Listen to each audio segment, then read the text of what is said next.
Then we're gonna jump into Sonic Mania right now.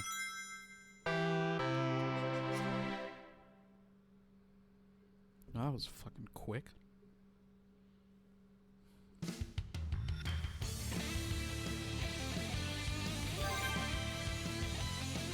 Oh, shit.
There you go.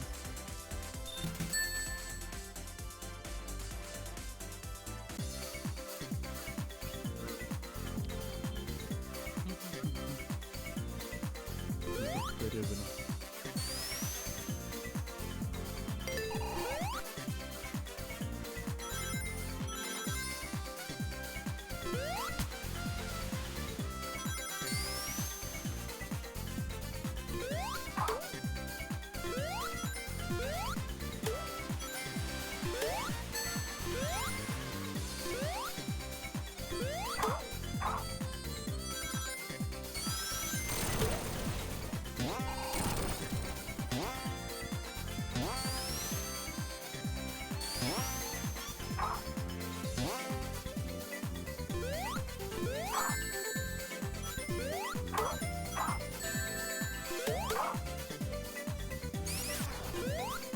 Oh, hello. Can I just say I completely forgot about this, about everything about this game?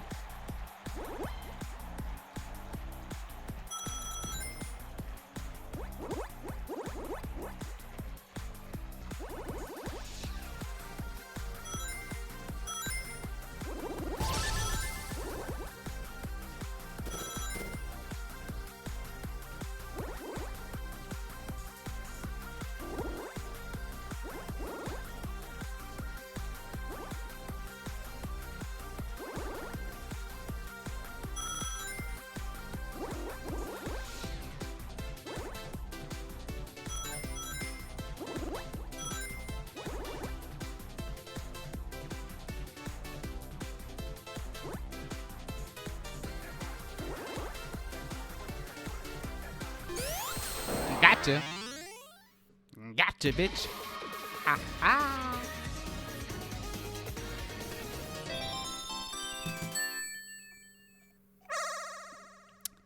Ha ha. Swirls. Shit.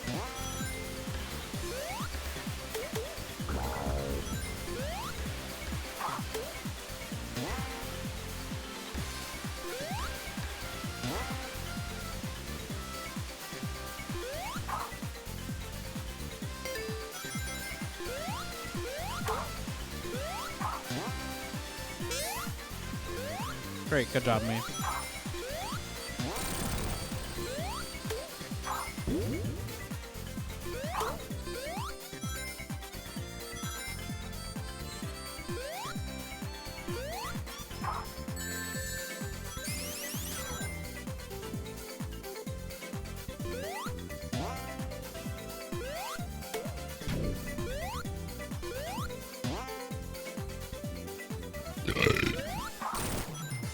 Nice burp me.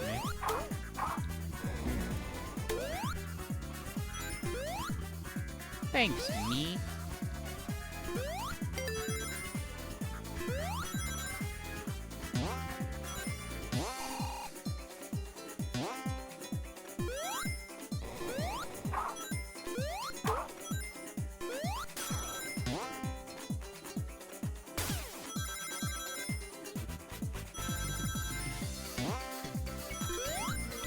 Ooh, shit. Hello.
Daddy.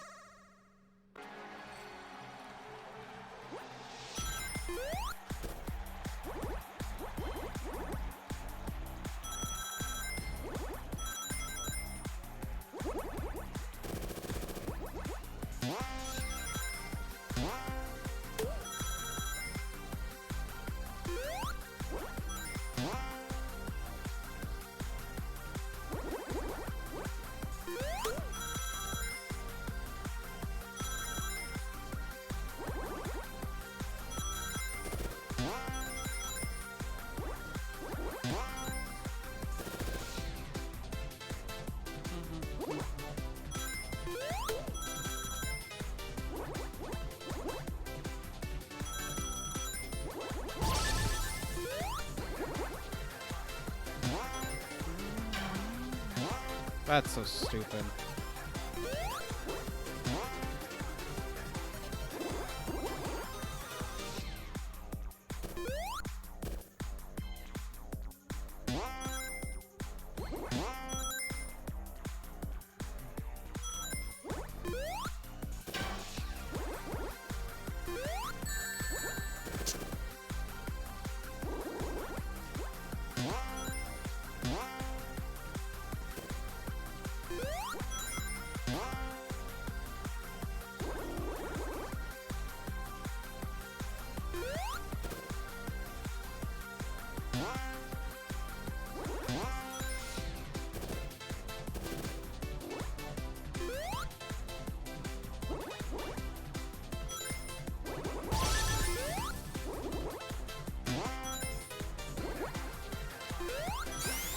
Daddy.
Cute. Ba-ba-bum.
Oh, I should download it. I forgot I don't have that downloaded.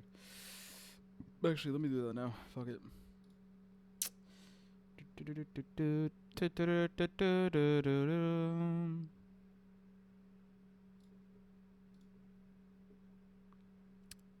Ain't no way that's 1.8 gigabytes. That's crazy if it is.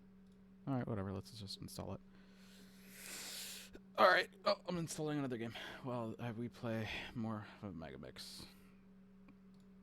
Because still playing the game.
Noise.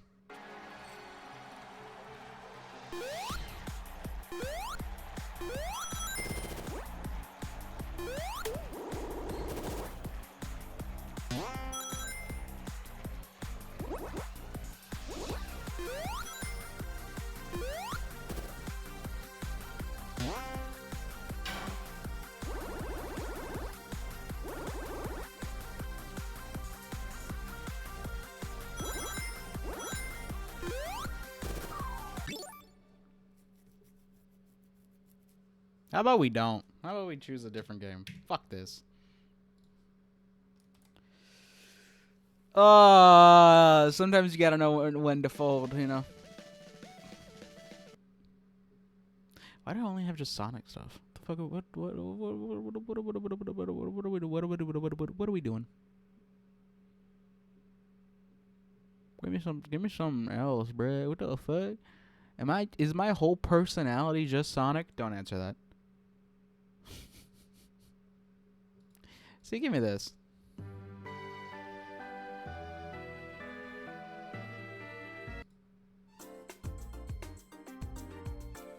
This works.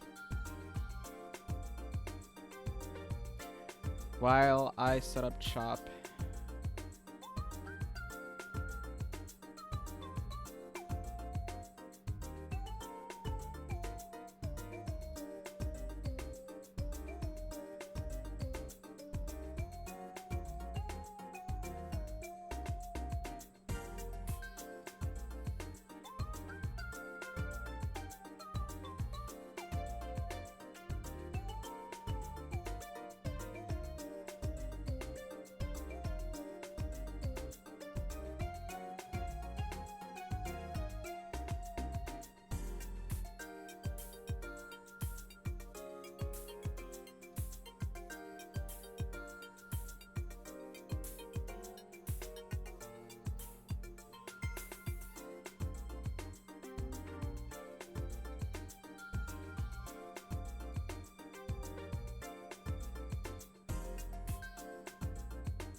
Oh, that's why. I'm stupid.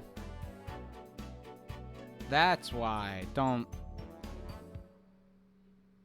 Property. Installed files. Move installed file. Yep.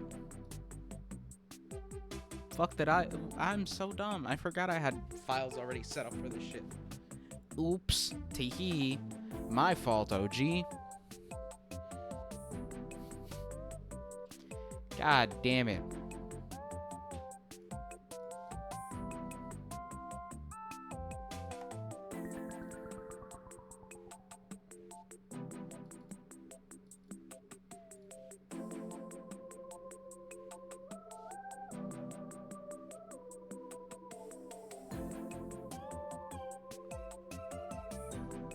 Where is it?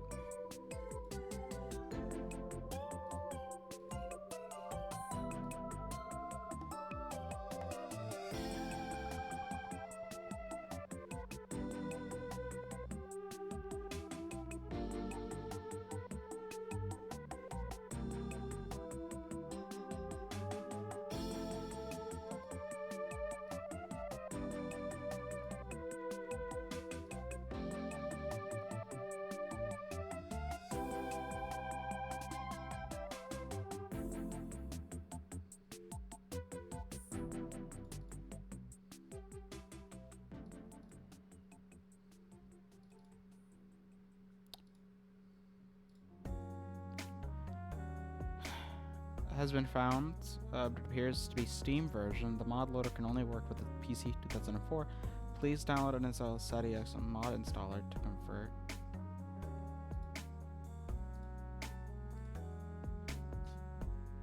Fail to detect a supported game. Make sure to select a folder where the game is installed. Game is if you rename the original .exe.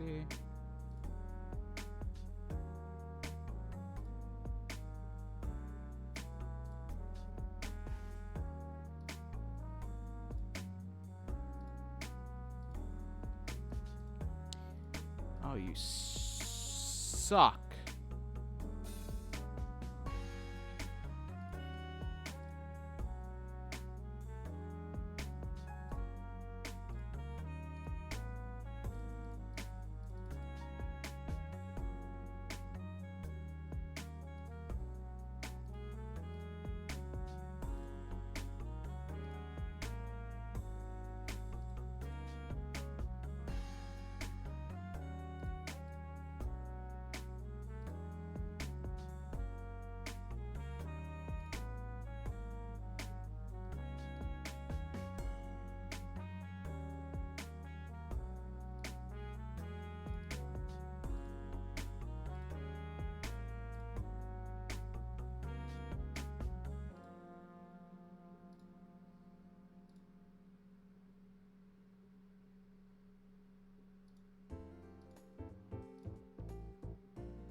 I can just check. Hold on.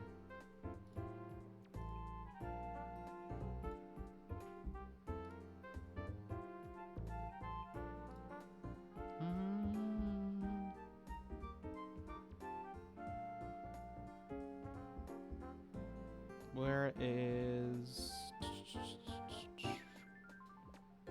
I love my scuff streams. Where the fuck is it? It's Steam library. Common. Sonic Adventure. There you go. Here you go.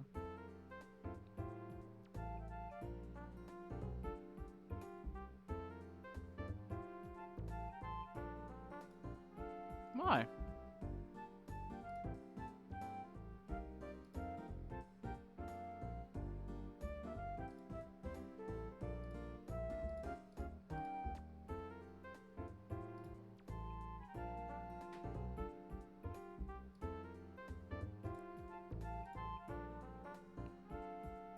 What the fuck?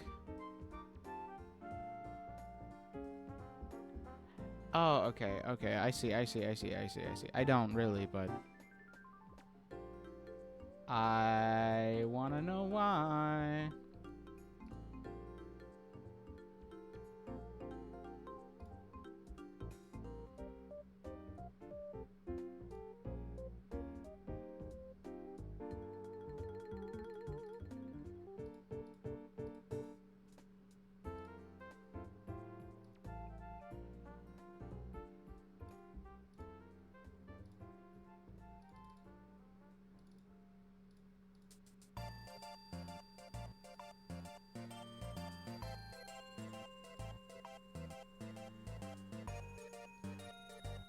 Fail to detect a supported game.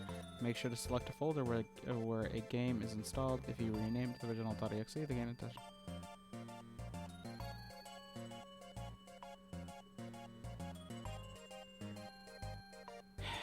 Please download and install settings and uninstall it to convert your game to the...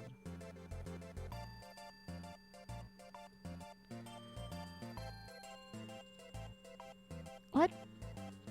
This is all... so fucking annoying. What do you mean?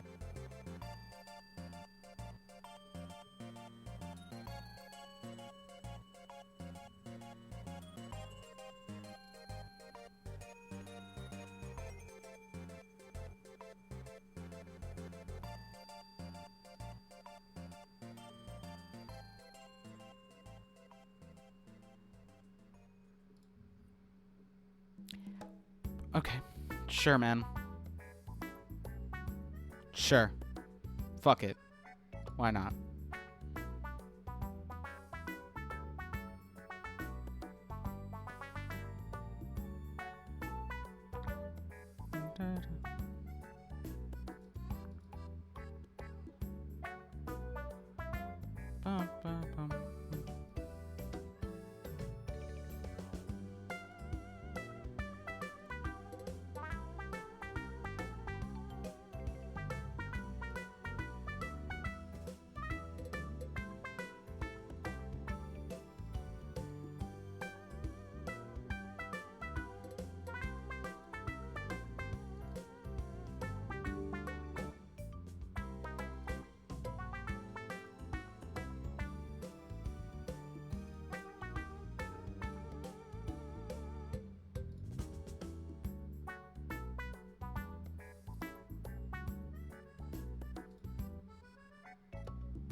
Ridiculous.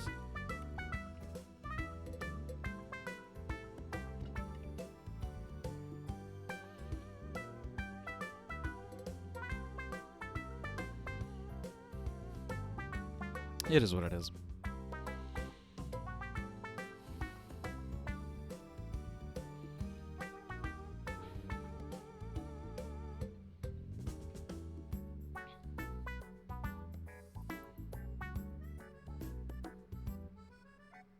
The music is fitting, though, to be honest with you. Hey, man, this gameplay is so amazing. Thanks, Kyle. Appreciate it, buddy. We would have gameplay already. It's just, little old me forgot that I, had to do all this extra bullshit. It is what it is, though. How you doing, Kyle? You doing alright? Hope you're doing well, man. I've been,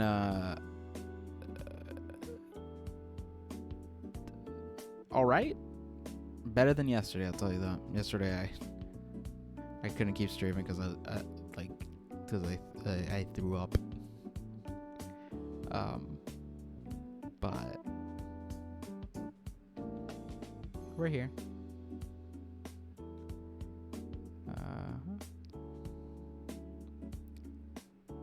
We're here.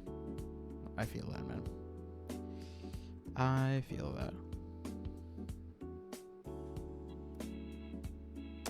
You know, I have work in a few hours, hella drained and tired, but we are, yeah. Hope this music is helping you out.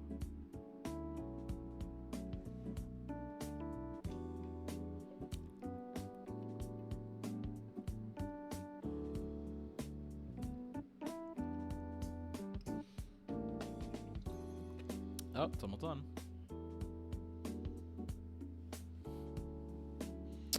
Also, I was gonna check up on you because you weren't feeling good, so I was gonna hit you up before I went to bed. So I'm glad you're alright. I am alright. This is definitely something came up where my body was just like, you know what? Throw up. Now I feel better. I was gonna say food poisoning, but clearly it wasn't. It's probably just something not hitting the right spot and just me going, oh, body gotta throw up. Luckily, it was just me throwing up a little bit and then just feeling like an air balloon for like the whole night. So I barely slept, but it's fine. I was watching F1, so I've only slept for like 5 hours max. So we're here. I'm probably not gonna sleep that much today either because the race is at 11. It's 7:58. I'm probably gonna stream that. I think. I don't feel as shitty as I did yesterday, so we might. Also, I heard from my thumbnail artist. She is working on it. I know she's probably cooking and doing some fucking banger. She did ask for my hair, for a picture of my hair. And that's for that, if you have my Instagram, I posted a photo of me doing like this. That's where that comes from. And I thought it was funny, so I was like, I'm gonna share it. Yeah, I saw them all. Yeah. Fuck, dude. Fuck.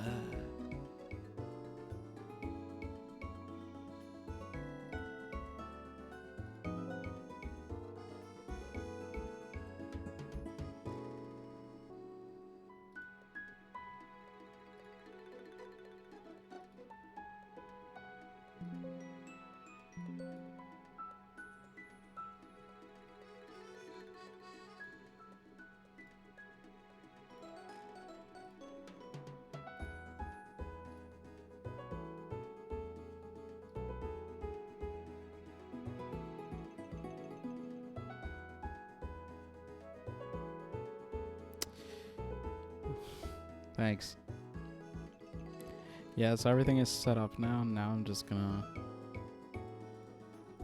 look at extra funsy things I could do. Such as if I want to add a Sonic mod. I could just go and play it, but why not play with mods if you can? You know? You know what I mean?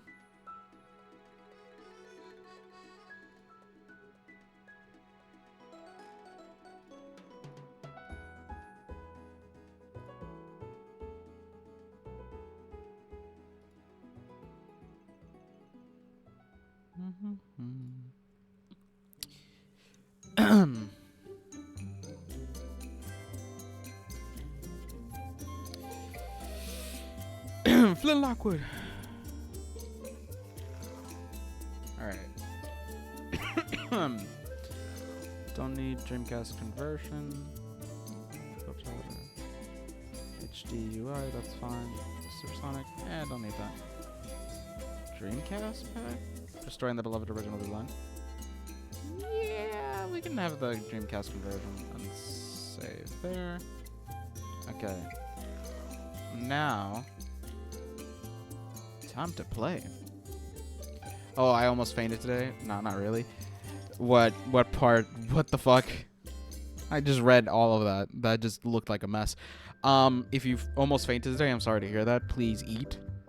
Either low blood sugar or genuine like other external issues are happening. So I did. That was the problem.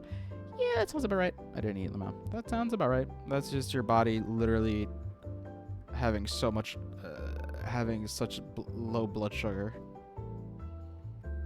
that happened. So just be careful. Don't do that. Stop doing that. Don't do that. Seriously, don't do that. Eat. Be food is good for you.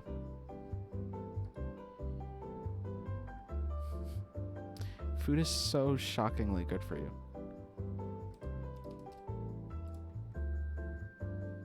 Oh shit, I could do this? Ooh, I didn't know that. The fuck? Oh, it's not a full conversion. That's fucked up. They lied to me. I could just go play it. I don't know what I'm doing. But I kinda wanna. Man. I kinda wanna.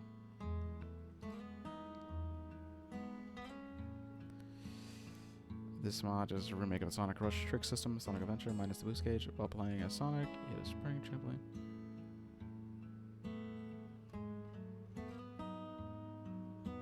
Fuck it. Yeah, I'll do this.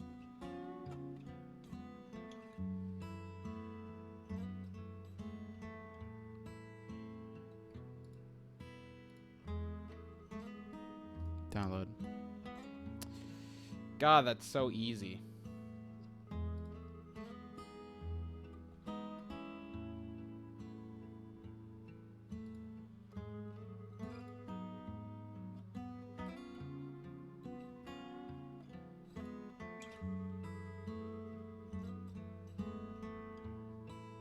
Okay. Damn that. Fine. Ugh. Do whatever the fuck you want. I'm just stating what I feel, brother.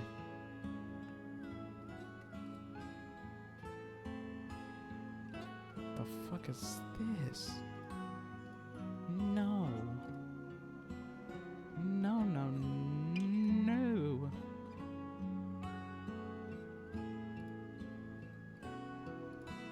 I'm trying to look for some skins.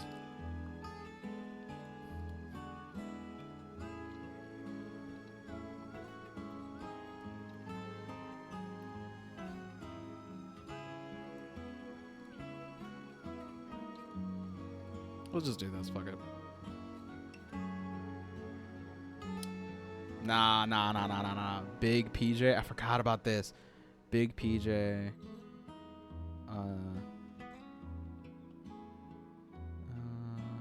HD. Save. I have Knuckles OVA hat. I need him with a cowboy hat. I fucking lied.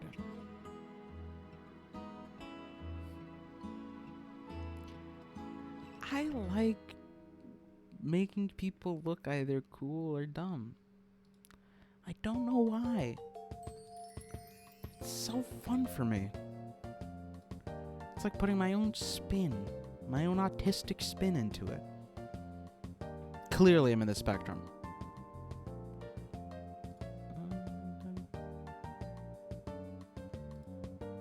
Ugh. Apologies. Yeah, we know Lamont. Alright, bro.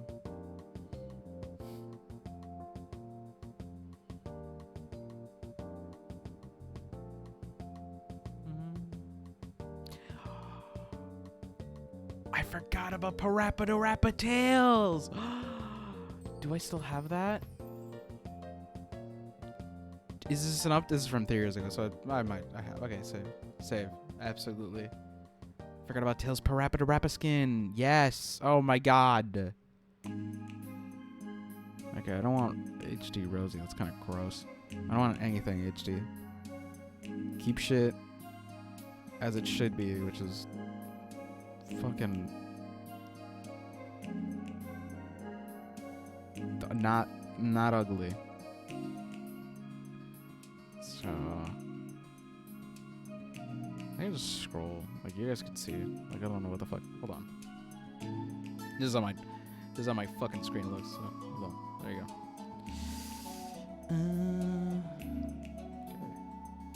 Okay. So it's looking. All right. So tails. Don't need that. Knuckles. I want to see if he has anything cool and new. I'm not picking that one. That's for sure. Damn, they don't really got that much so far for Knuckles. All right, that's fucked up.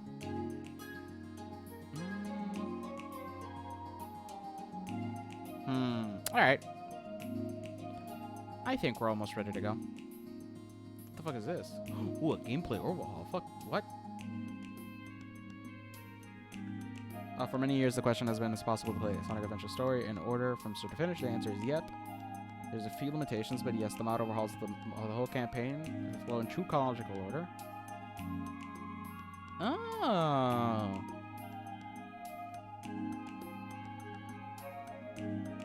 Okay.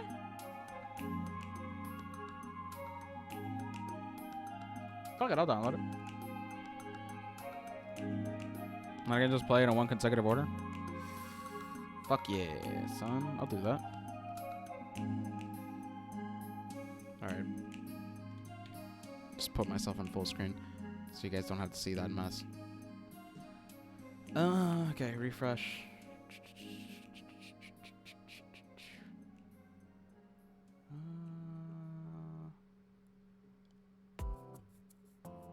Dreamcast. Knuckles OVA hat. Full story. Save.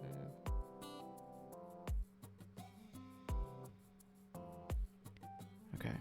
And certainly, but not least, let me look for Sonic to look nice. You know what I'm saying? You know what I'm saying? I know the vibes.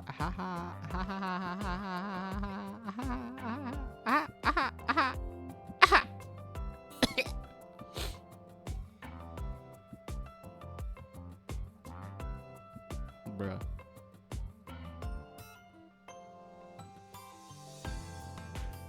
Try to have fun here. We try to have fun here, buddy.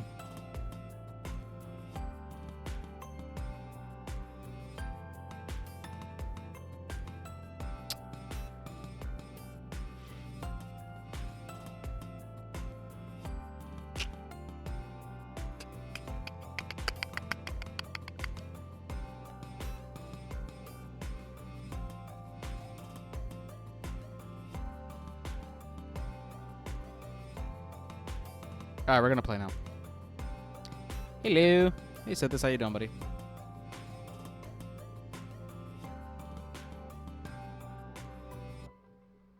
Wait, I need to find. I do not. I think the only thing I need to make sure that I have is the fucking big thing.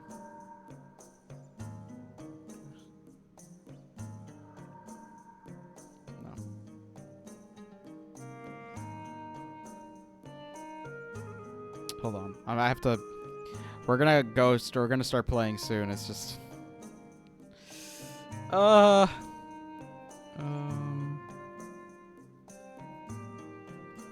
Big.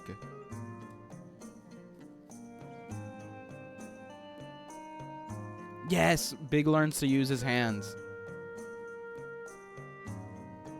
This means either not fish, but instead just crush Froggy with the big hands. It's the second mod I've made for the game. It also removes gameplay. This was made in like 15 minutes because I had the bother spending 20 minutes. If you actually expanded Froggy gameplay, you will not find that here. This mod is not for you. People simply sharing because it might be interesting. Yeah, I forgot, dude. Fucking yes. Oh my god, yes. This is exactly it.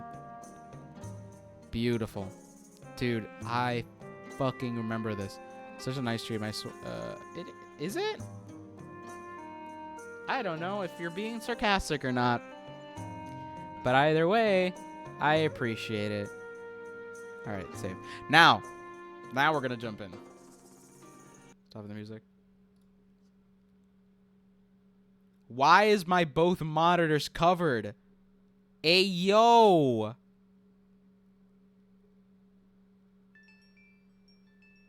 This is bad. Hold on. I can't. What the fuck? No, do not display on both screens. What the fuck do you... Huh? 4:3 ratio. Okay. Now let's go. Borderless full screen. Yes. Save and play. Oh my god. That was insane. That was so insane. Like, my both of my screens were covered. I couldn't see shit. Which is cool, but whatever.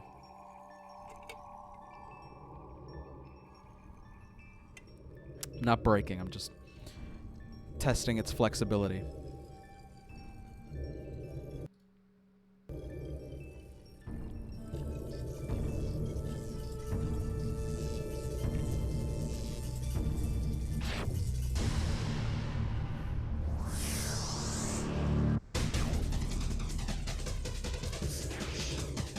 I need to take a piss, so I'm gonna let you guys watch this while I pee.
Lamau.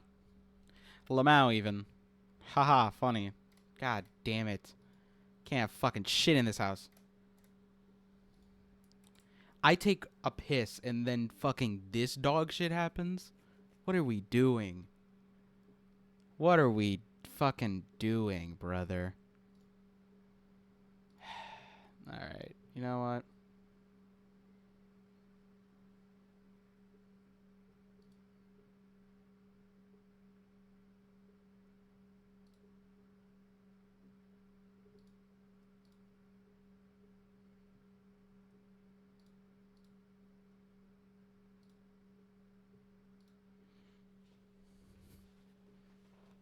Let's try this fucking shit again.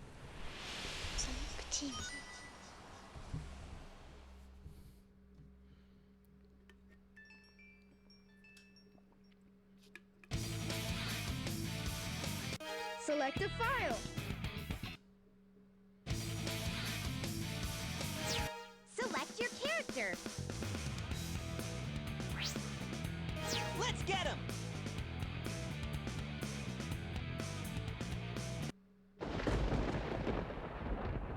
I forgot all about this.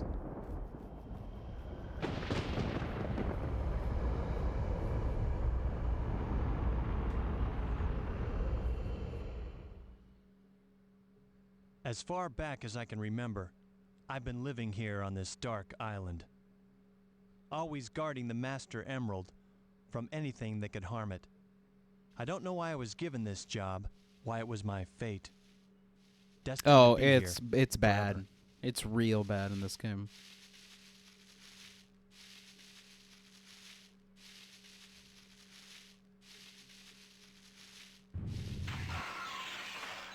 What the? No, Lamau.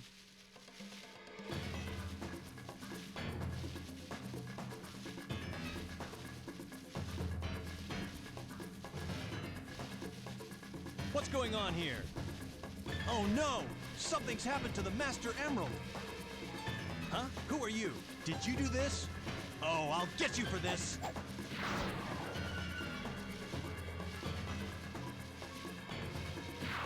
Oh!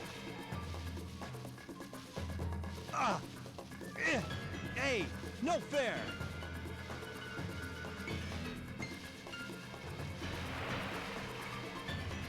Wait!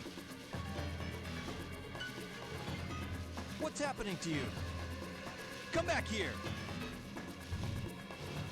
Whoa, that was incredible. I've never seen anything like it. Oh no, it's starting to happen. Without the Master Emerald's power, this whole island will fall into the ocean.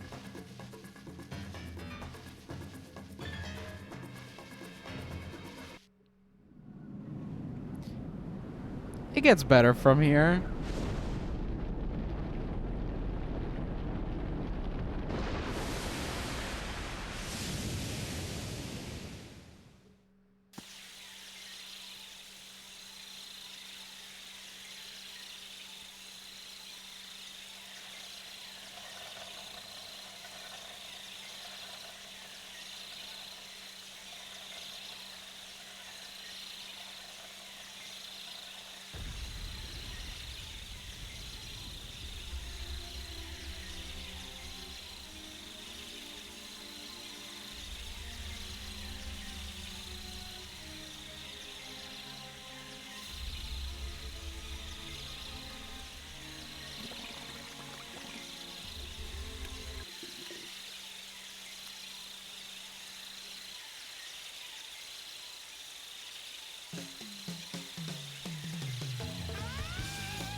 That's my guy. What? Froggy, is that you? You're looking kinda weird, good buddy.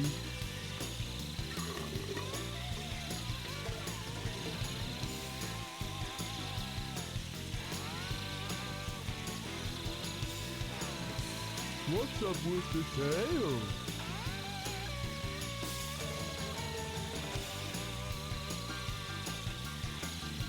Hey, wait a minute!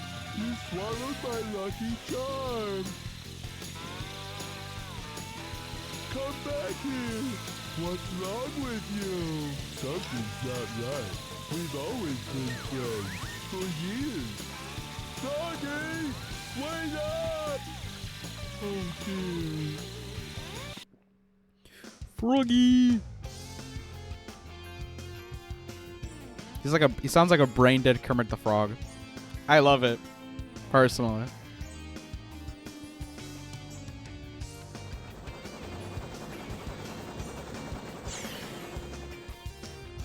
I'm gonna ignore that comment. I'm gonna ignore that comment, Kyle. Oh, yeah! Yeah. This is happening.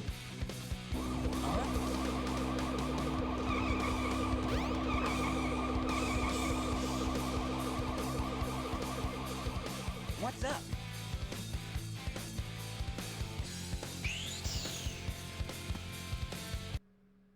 Froggy?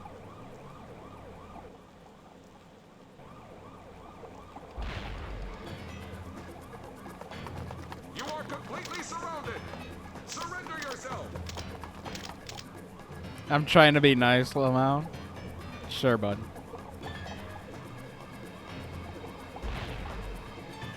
Lock on target, man. Ready? Fire!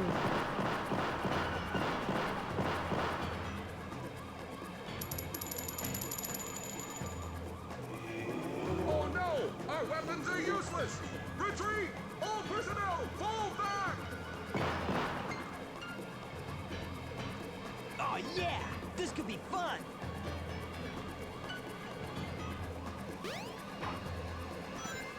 Ooh.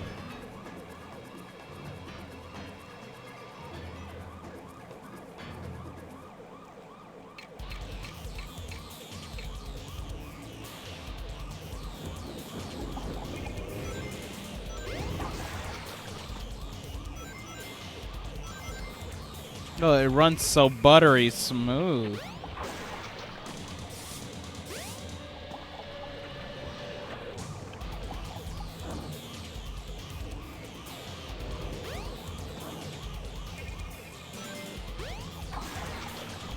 There you go. Hey, I'll play with you some other time.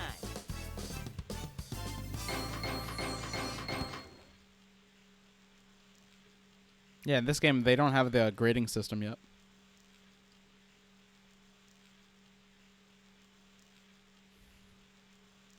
Come on, you big drip. Where you going? Come on, you big drip. Where are you going?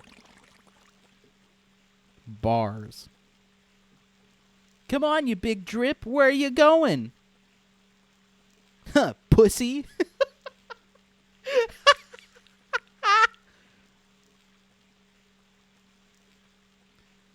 You know nothing, fool. It's Chaos, the god of destruction. Wait, why does he sound like he's in the bathroom? What the fuck? No, we're not gonna act like that was okay. But what the fuck? What was that? Why was they all sounded fine and not him? Everything's working great. Oh my god. All systems go full speed ahead. All systems go full speed ahead. Uh-oh. What's this?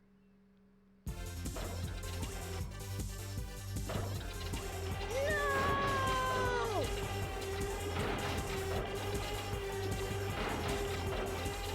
Ah! I'm out of control! Mayday! Mayday! Going down! Ah! Look out! Oh, look at him, so sad. Oh no, my baby. You know what? Let me move both. Before we continue, let me move these two, at least over here, so you guys can at least see what's on the text. So we're gonna do that. Huh? What? Tails? Watch out! You're gonna crash! Ah! Watch out! You're gonna crash! Tails. Ah! Now, what am I gonna do with you?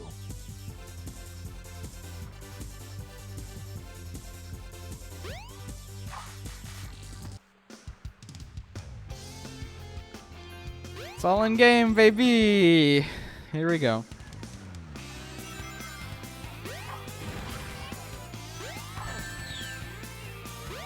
No!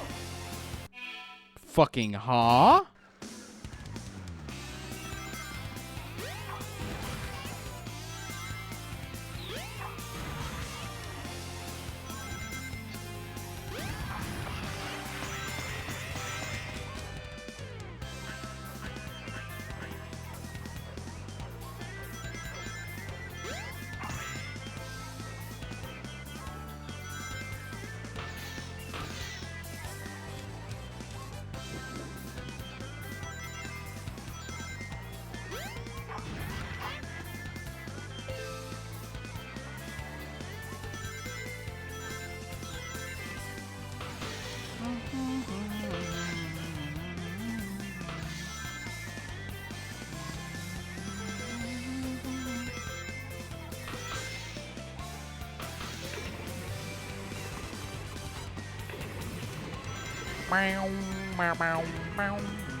Haha.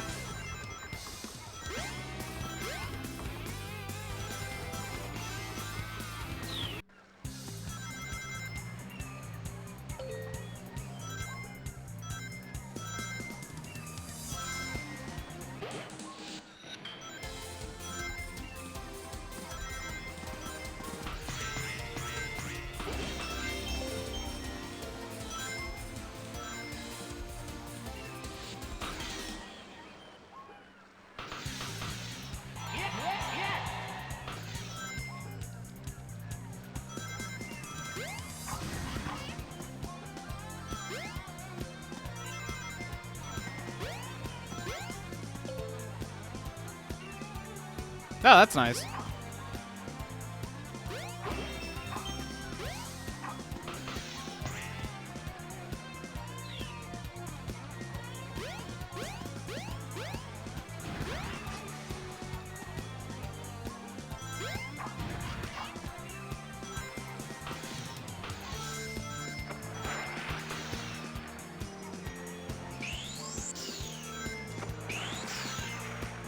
Yes!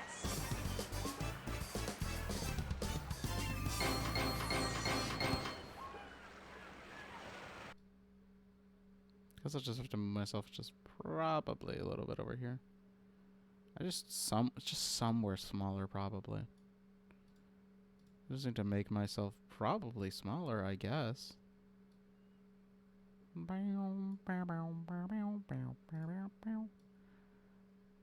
Fuck it, let's just leave it like this. 5 Thou Wow. Yeah, not bad.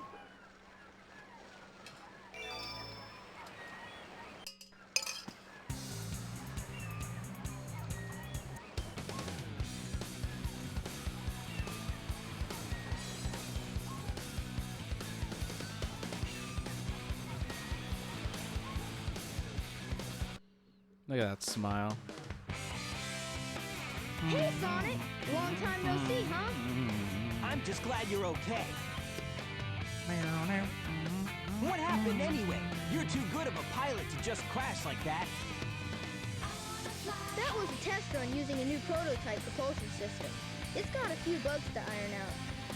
Why not just use my...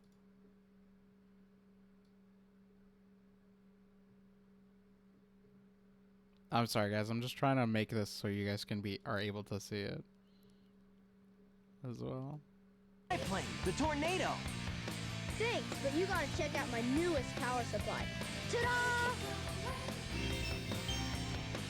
Oh, a Chaos Emerald! A Chaos Emerald. Whoa! Yes! I just happened to find one of the 7 emeralds during one of my test flights. This thing's got unlimited power, you know. So I figured, why not use it to power my plane? Supercharged! You gotta come over to my workshop, Sonic. I've got something I've gotta show you. It's in the Mystic Ruins. The fastest way is by train. Let's go!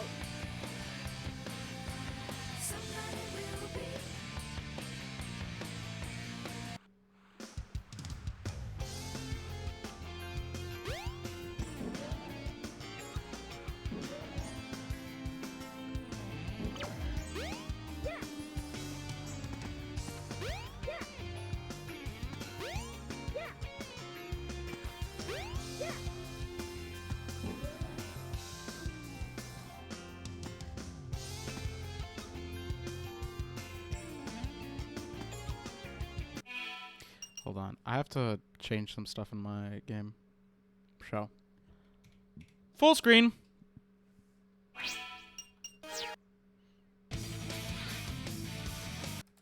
Okay. So, full story rush tricks. Don't need this. Save. No, I didn't want to fucking. God damn it. You piece of shit. Input mode fixes X input controllers. No. Bell gamma. No.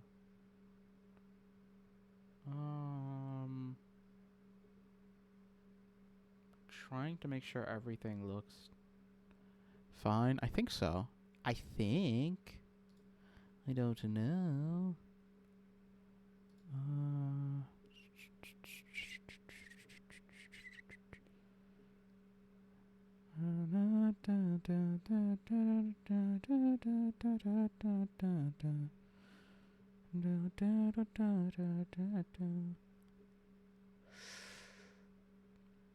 Here it is.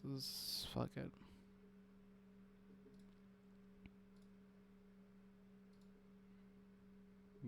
Just do this. These characters. Okay.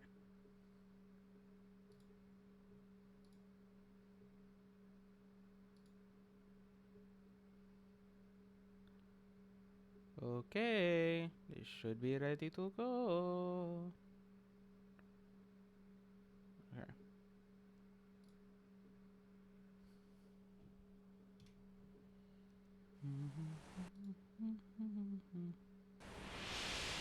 Team.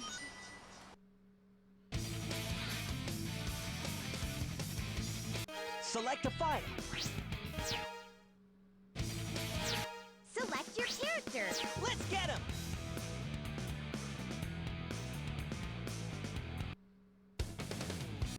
Didn't ask.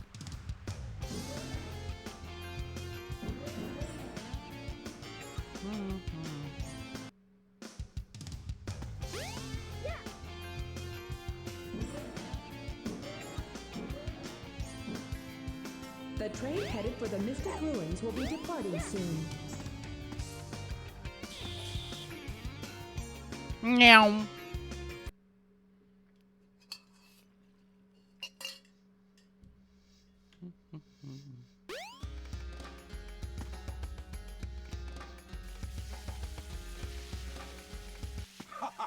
If it isn't Sonic! Look, it's a giant talking egg. Silence!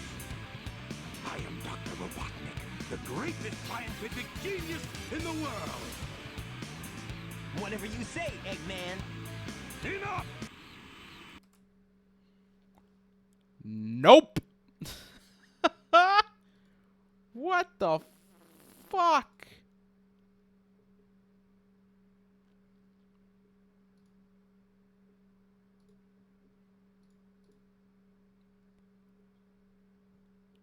I guess I'll just not have this on.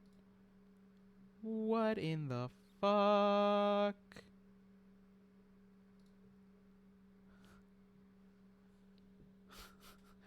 Sweet baby Jesus. Select a file. Select your character. Let's get him! I'm never touching that again. Holy shit. That was almost the If devil. It isn't Sonic! Look, it's a giant talking egg. Silence! Silence. I am Dr. Robotnik, the greatest scientific genius in the world! Whatever you say, Eggman. Enough! I've got big plans, and now I'm gonna put them to work. You're always up to no good. Now what do you want? I want all of the Chaos Emeralds. What are ya? Interfere! Or I else. gleeped. Or else what, you big loser? Alright, calm down, Or Sonic. else I'll take them from you by force, the hard way. Fuck. Bro, fuck is you gonna do? Bro ain't gonna do shit.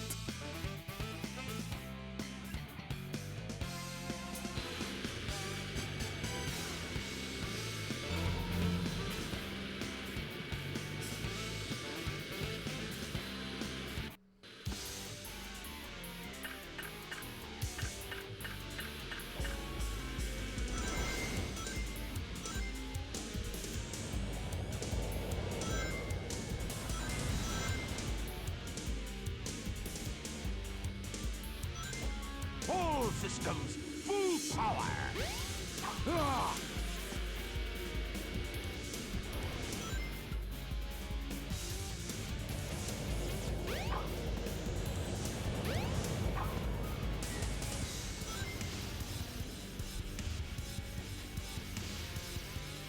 All systems, full power. Ah! He's not gonna get away with Play with this.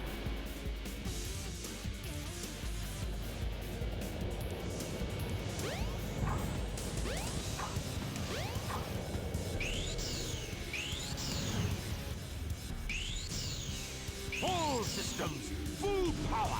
Ah!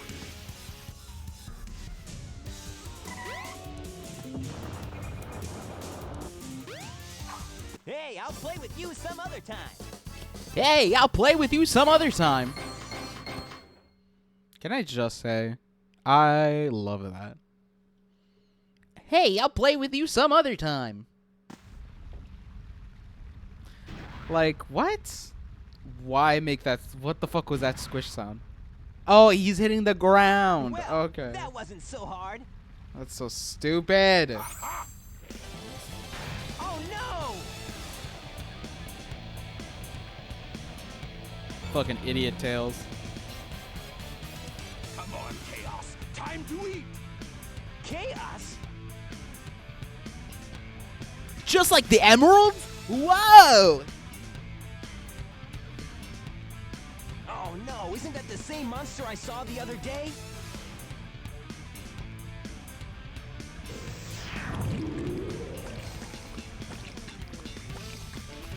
Oh, yes! It's just as the stone tablets predicted. His strength increases every time I feed him a Chaos Emerald. With all 7 emeralds in him, he'll be invincible and work for me. Together, we'll destroy Station Square.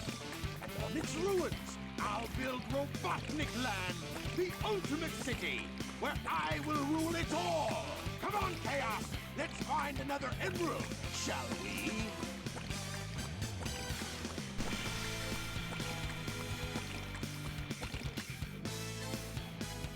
Sonic! We can't let him get away with this, can we? No way, Tails! Without more emeralds, the monster can't transform. So, it's up to us to get the emeralds before Eggman does, huh? Yep. Go. Fucking meat.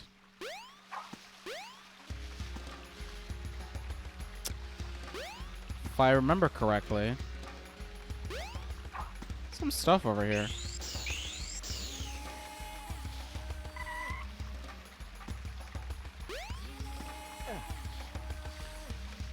Yeah, it's like over there.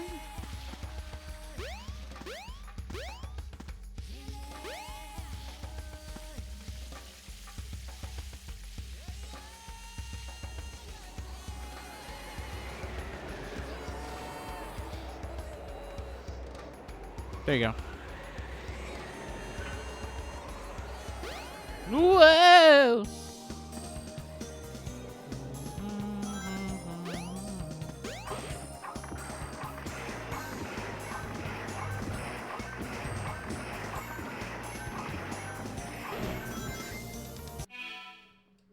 What the fuck is... No. I don't want to deny. Yeah. The fuck? Stream boo. Fuck you, man.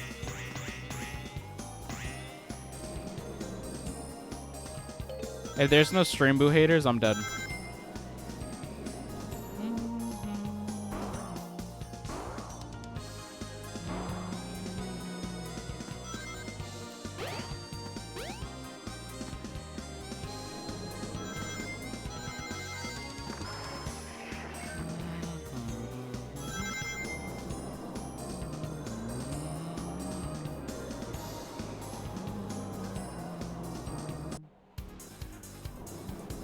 Head straight up.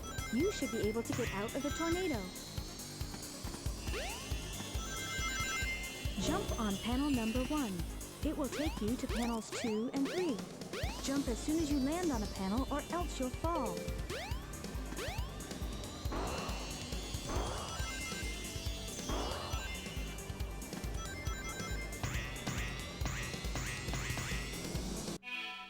Hold on. Before I continue, I have to keep up with the F1, feature race that's happening right now. I should have probably done that from the beginning. Oh, I'm muting. Oh, so is the race done? Oh, cool. I don't gotta fucking... Oh, good. Alright, neat. The race is at 11, so what the fuck is... What the fuck is next? Huh? Well, there's 2 hours left, so we're gonna keep going. Never mind, brother. Never mind.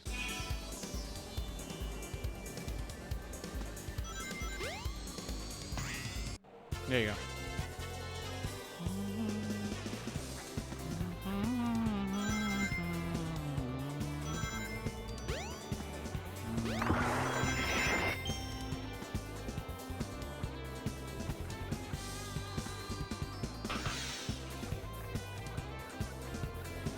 He's going fast, son!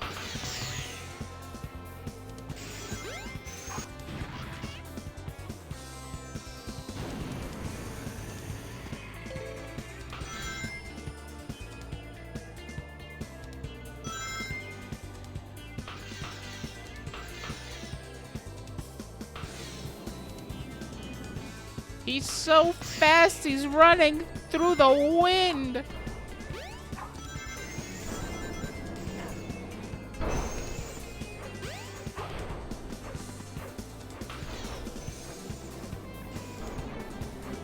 Ooh, Jesus Christ.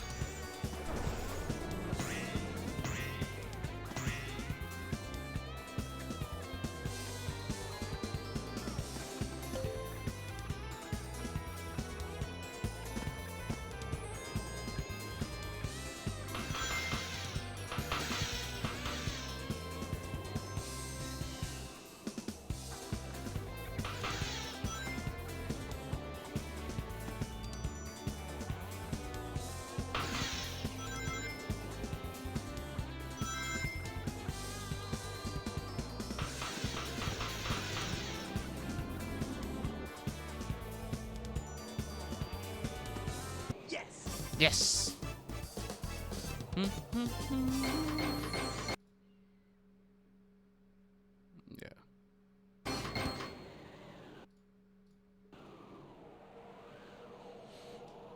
Yeah, not bad. Yeah, not bad. I'm a cuck. Oh fuck. Come on, take. You should be able to find a shortcut. I need to beat Try to find it. Sonic. So yeah, this is the lore accurate game. So everything is just the same. I have to do the stage twice.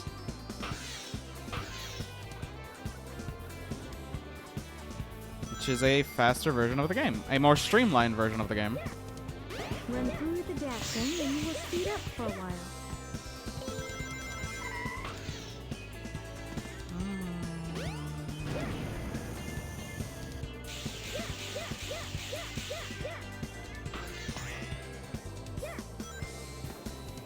Jesus Christ.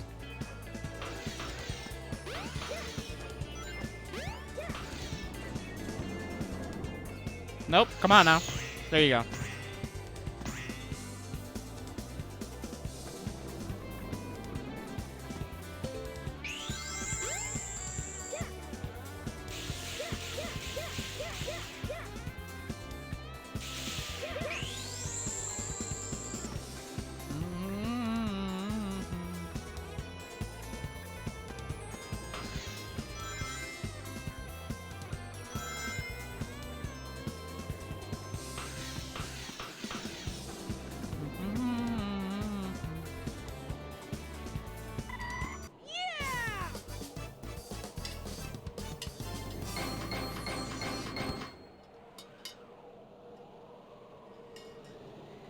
That wasn't too bad.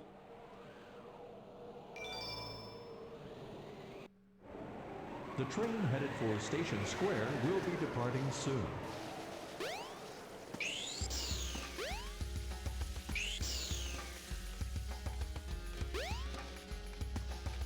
Go to Station Square. You may find something. Okay.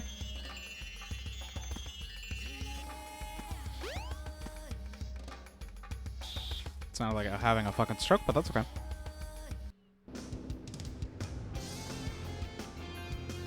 It's up to me to find the missing pieces of the Master Emerald. No, that means I have to do Knuckles. Ah! Easy. Pieces flew off everywhere. Guess I'd better start looking anywhere I can.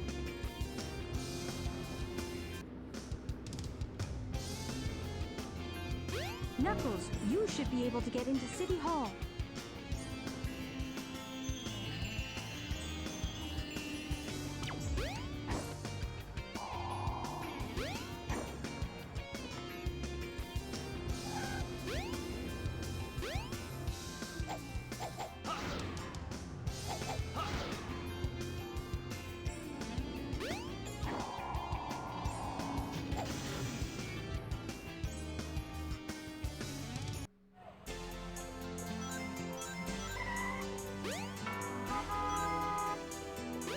Keep your eyes on the radar to find the pieces of the emerald.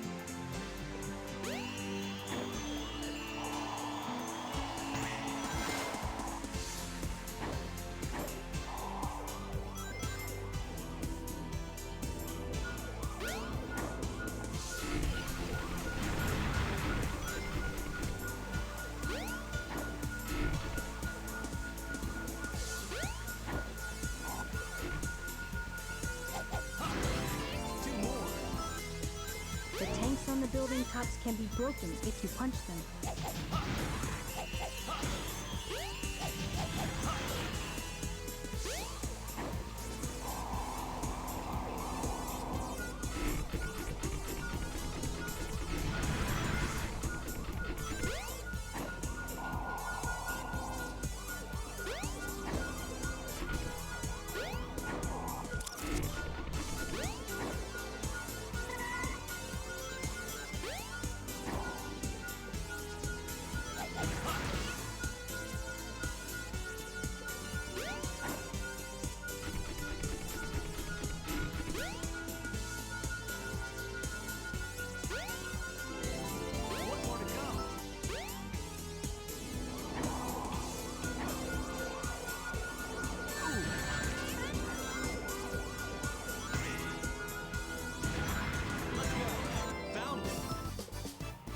No, that was easy. What the Good enough. What the fuck? Okay, shit, I'll take it.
Light speed Now boost. you've got light speed shoes.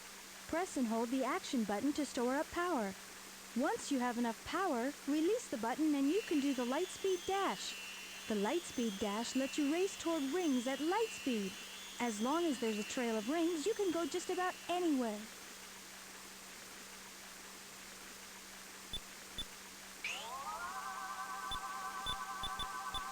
Ready, go!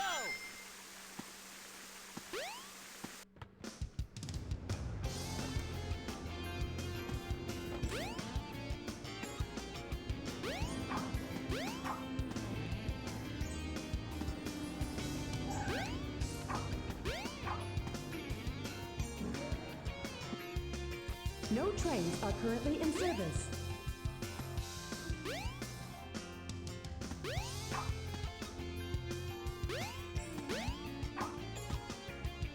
That wasn't here.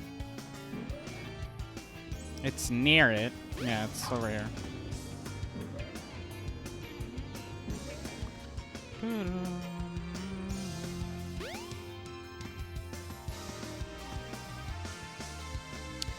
Or this DC conversion. Mod or DC version?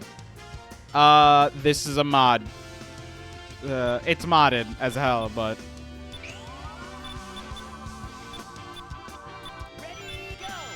But I play a bunch of Sonic games, so... Hold on, let me respond to you in a better way. What's that? No. Okay, there you go. This is, DX with the DC conversion. This is the crystal ring. This reduces the time needed to store power for the light speed dash. Now I have to... The bounce ball? If I remember correctly, the bounce ball is just... It's... over here, right?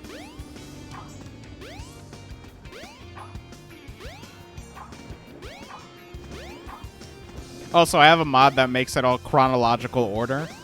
So I'm going to be doing a bunch of the stages multiple times.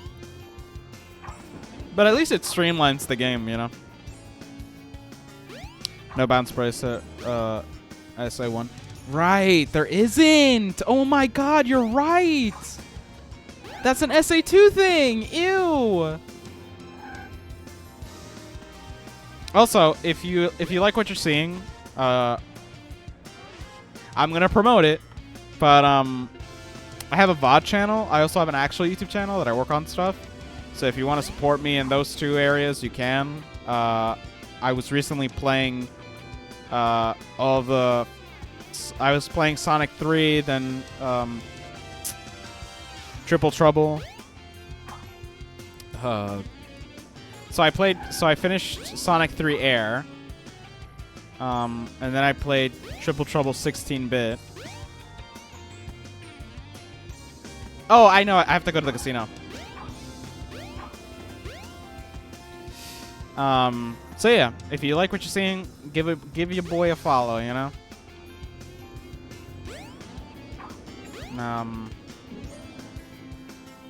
Not a fan of promoting myself, but I have to do it. To be honest, I like not having the bounce bracelet. Being able to spin cancels out the momentum is very useful. Yeah, no, that's definitely something I noticed too. Yeah, it's this one, right? It's... No, not where I fucking want it to go. God, I forgot how... I forgot most of the shit in this game. Oh, no. It's over here.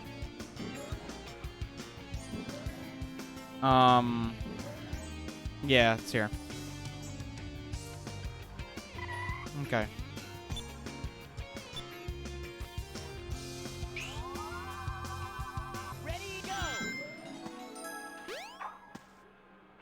Have you ever speedrun this game? Like, God, no.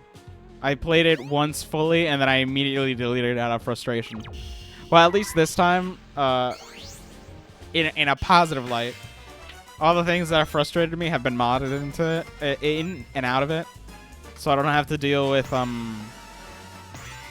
the big fishing. That literally was the thing that made me go like, I fucking hate this game. Until I found a mod in which I can literally just grab Froggy. And that's been, honestly, my saving grace.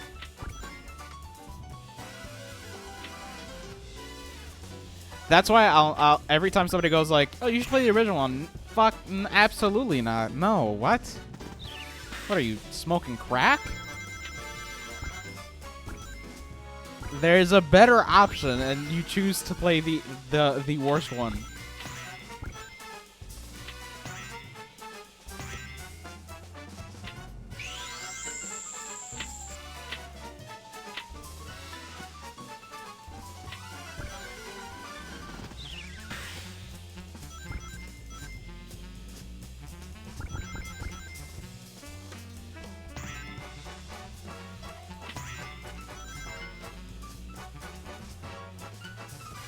To be fair, Big used to be hell to me, but now Big is 0 after sub 9-minute story for everything without glitches. Yo, nah, you baller. Nah, you baller, bruh.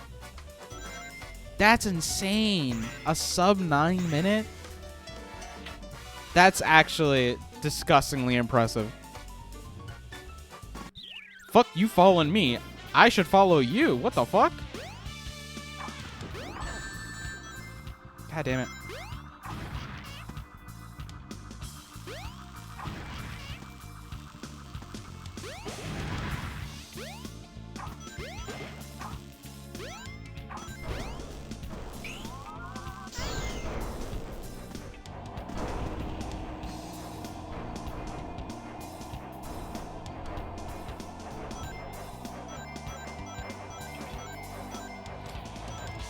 I'm rusty as fuck.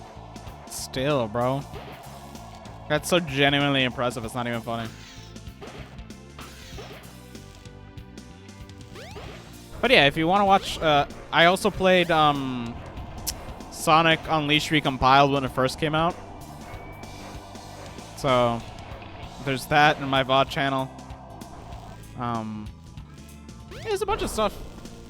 It's definitely a bunch of Sonic content. I'll definitely tell you that with fucking...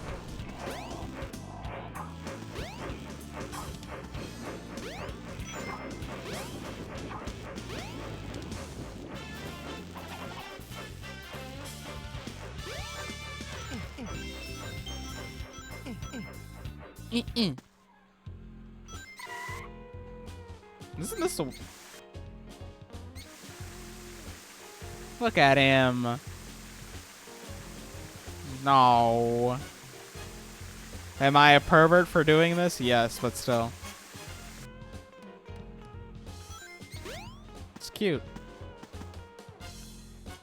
He's a cute little boy. He's a cute baby. Okay.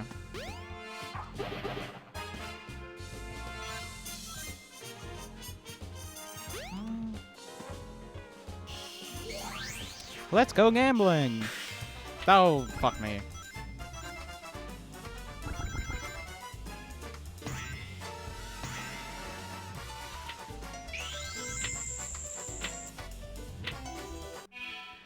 Big generally is that easy though. The real problem is that the game doesn't do anything to tell you how Big works, but once you know him, it's really zero brain required for sub 12 minutes, not including cutscenes. Fair. That's fair.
Oh my fucking god, I do not want to do this anymore. I forgot all about the issues of this fucking section.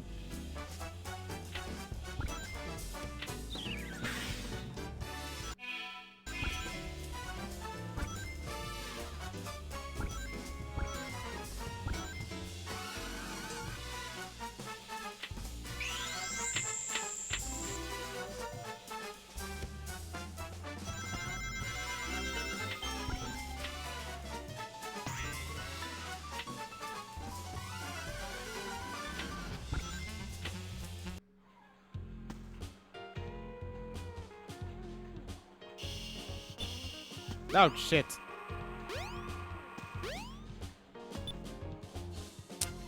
Also, Froggy always spawns in the same place in every level, so once you find out once, you always know. You always know with knowing confidence. That's awesome.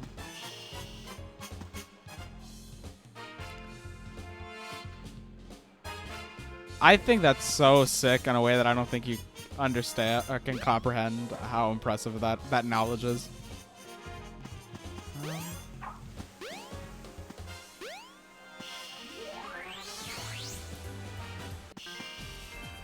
Oh right, this is the Knights one. It's crazy, and this is another conversation, but it's crazy how Sega really thought Knights can be a mascot for the Saturn.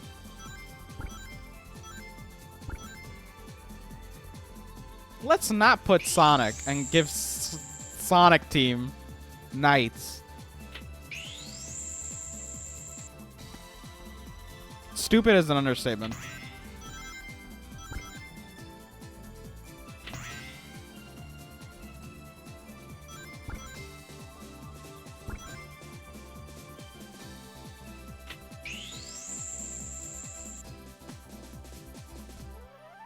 Hub traveling is most of the run. That's crazy.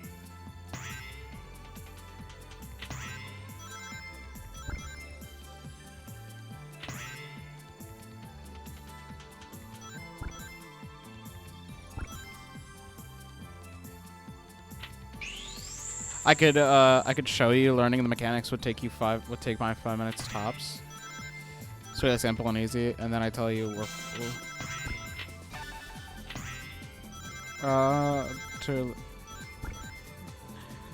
well, I already have the grabbing the frog mod, so like it's pretty much a done deal. I would have been interested if I played the game unmodded, but like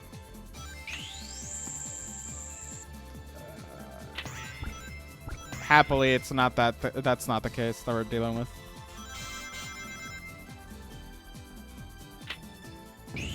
Not saying that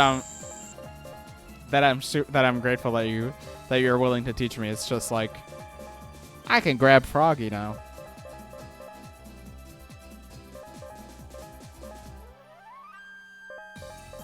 Also, I love this music.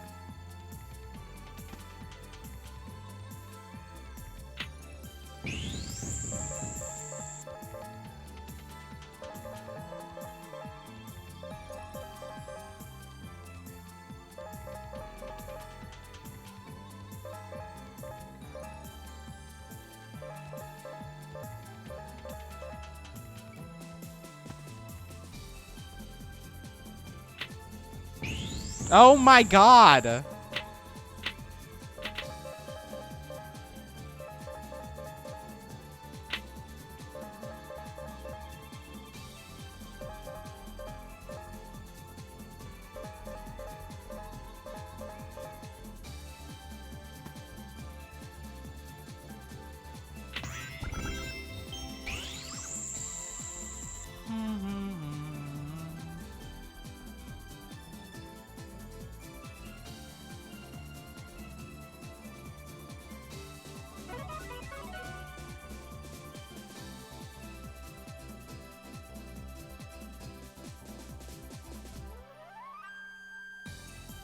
You only need to store 400? Okay, bet.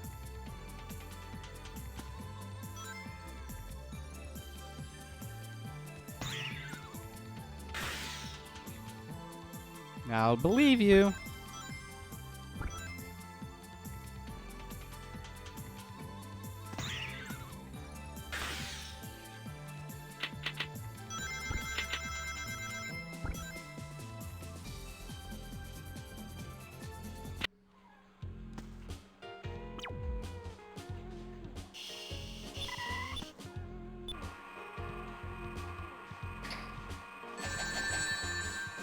Oh yeah, there you go.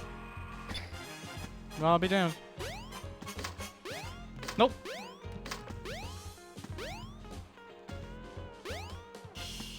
You lied to me. You bamboozled me.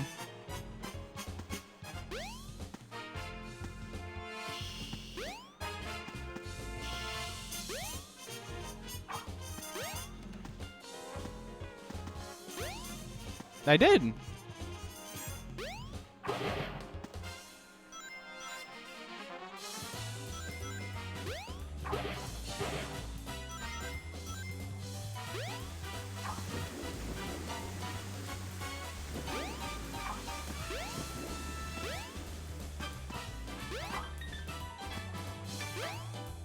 I no count good need 70 rings. That's fair.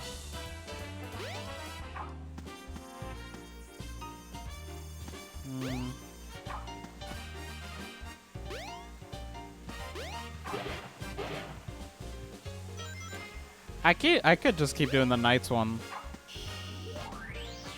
What is this again?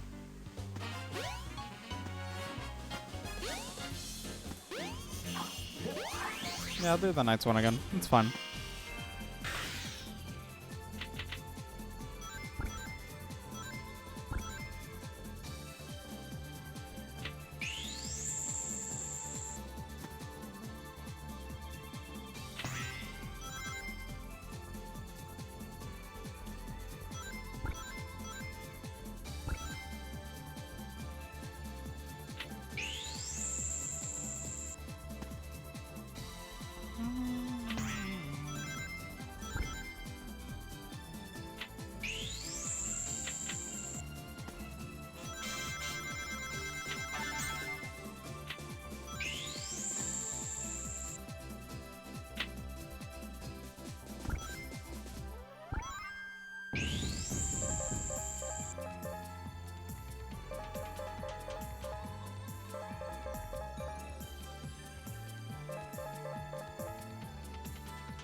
This music makes me want to play Nights into the Dream World.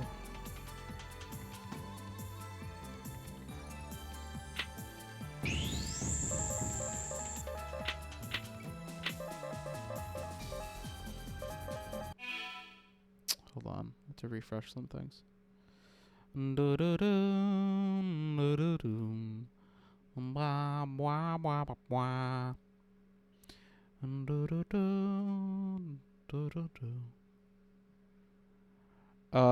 Also, with the correct route and a little backtracking, you can get 375 rings at 385 rings in a single pass through the dump area, only requiring 20 to 25 from the table for us to be able to easily sub 3 minutes of the stage. Word! I didn't know that. Well, I'll be damned. Thank you so much for telling me.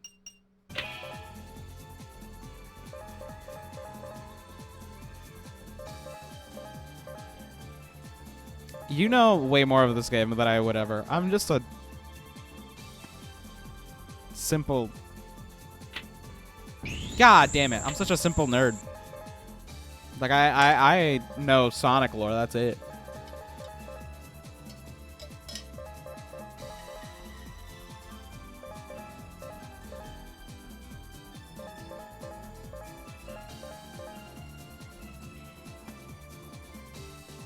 Man, everyone hates the stage. So many people may find this info.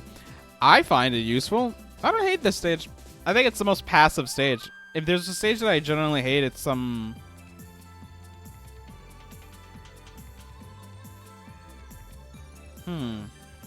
It's probably the egg carrier stages.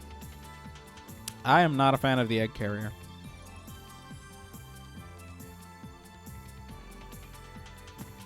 It's definitely aged like milk.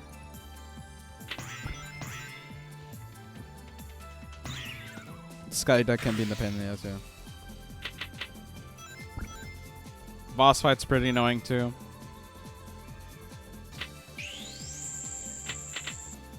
Yeah, this game doesn't do well with things about precision. Like, it's not good. Chaos 6. Yeah. Is that the one where, like, you're in water? Or not in water, but, like, in a pond, and you're, like, fighting it? I think so, right?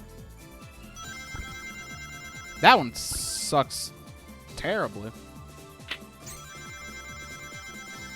Alright, that's good enough. Oh, you bitch. No, Chaos Force trash. Exactly, that one. That one is the worst boss.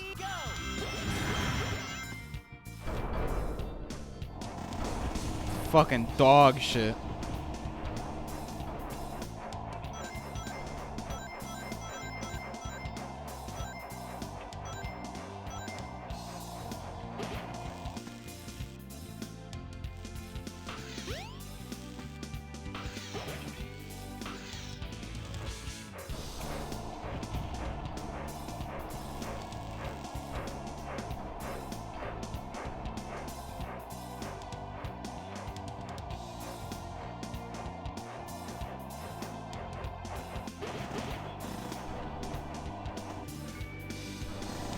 By the way, at the end of this stage, there's a spike strip.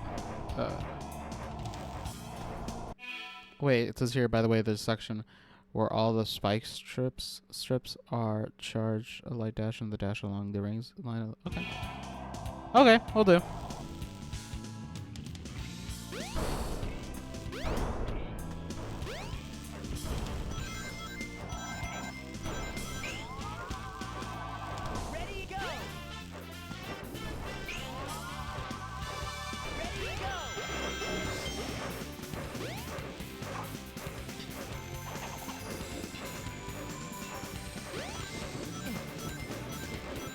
I did it. Was that what you were suggesting?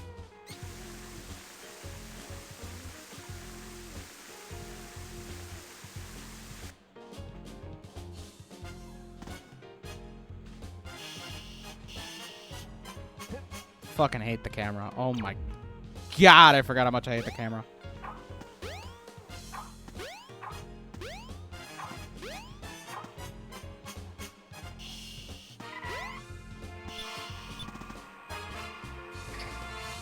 Yeah, it's literally impossible to get hit and lose your rings.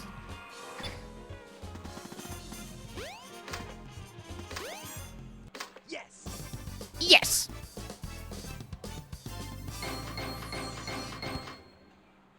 Alright, Tails. Fucking show your ass. Apparently, I know English good either. Not bad. Hey, man, there's some if it makes you feel any better, right? English is not my first language, so I'm not gonna judge you. I'm not gonna judge you. Oh, fuck. You made it.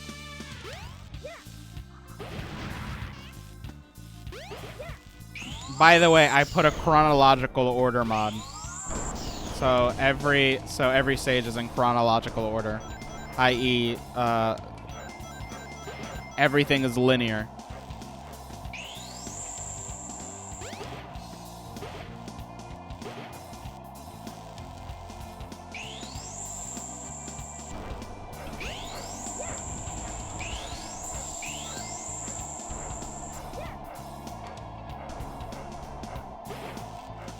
Yep. So I have to do this. I have to do tail stages. I have to do Sonic and Tails stages back to back too. There you go.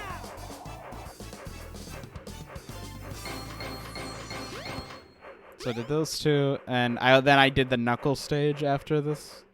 So like a couple of minutes ago. That wasn't too bad. Yeah, I did it. Yep, now I'm Knuckles. See what I mean?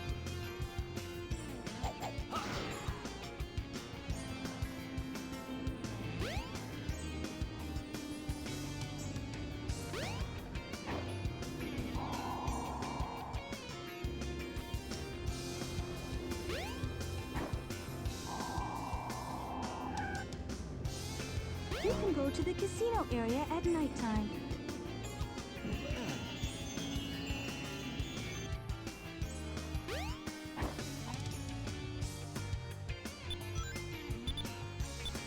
Want the system to make finding the shards easier or less frustrating? Surprisingly, they've been pretty easy. But yeah, by all means, enlighten me, bro.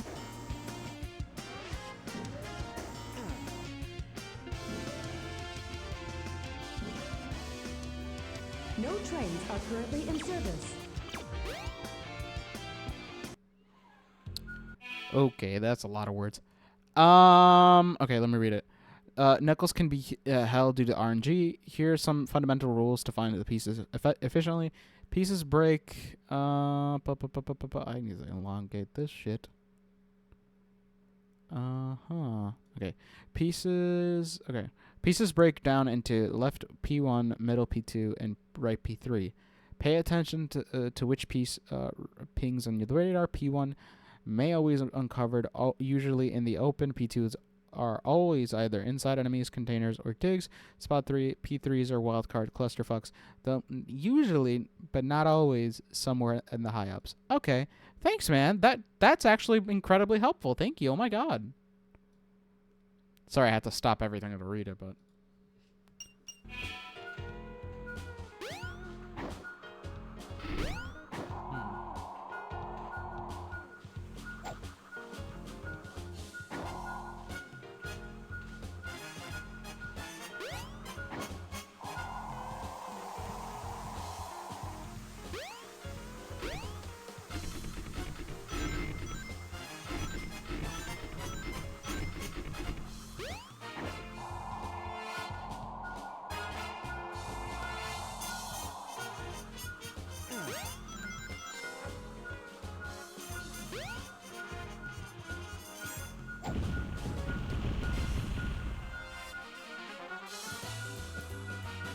Oh, here it is.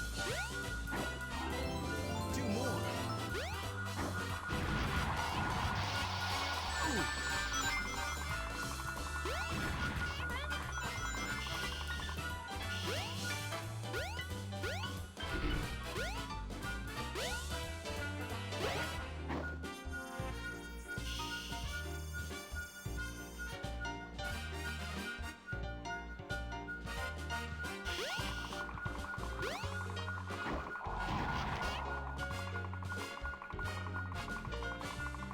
Elimination, so don't search places covered by pieces. You already have. No.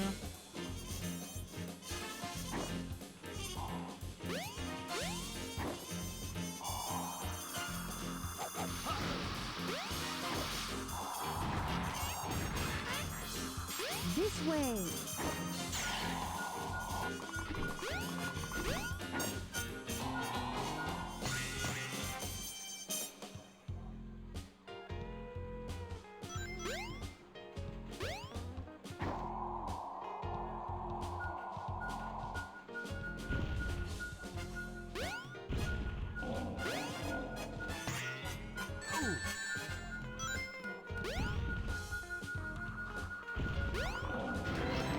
One more to go.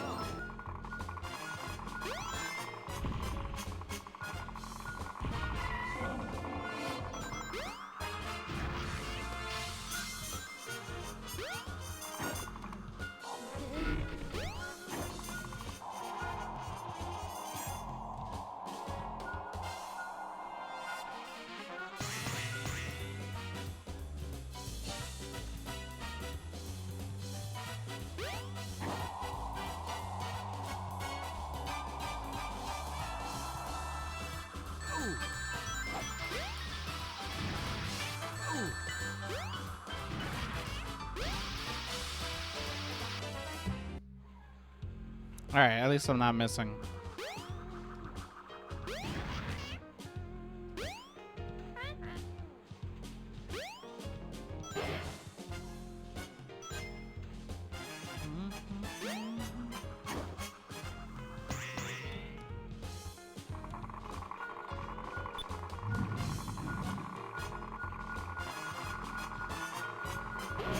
Let's go. Found it.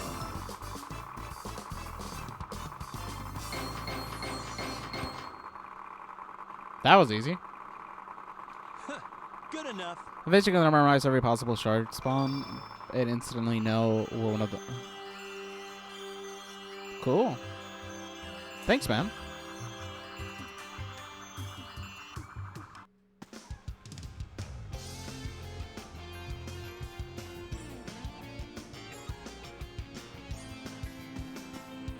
Yeah. Hey. Oh no, the Chaos Emerald. Oh, no, you don't. Oh, jeez. Amen. Bro just roofied us. That's crazy. He did a Cosby.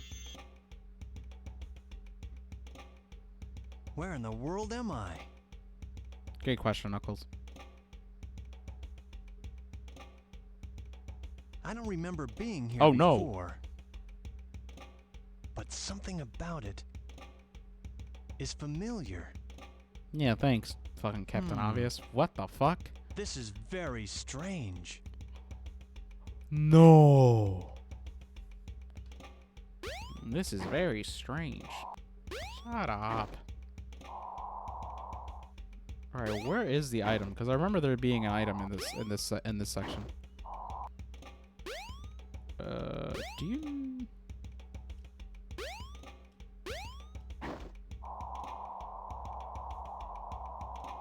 Do you know where the item is? Not for Knuckles. Oh, okay. Am I thinking of Tails? I'm thinking of Tails, aren't I?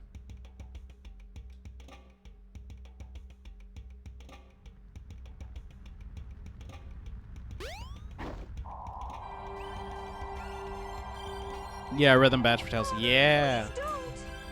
To call, the 7 emeralds are essential to our survival. It is for the good of all our people. How can I make you understand? Attacking other countries, stealing and killing can't be the right path to peace. No one has the right to take their holy grounds. I beg you, Father.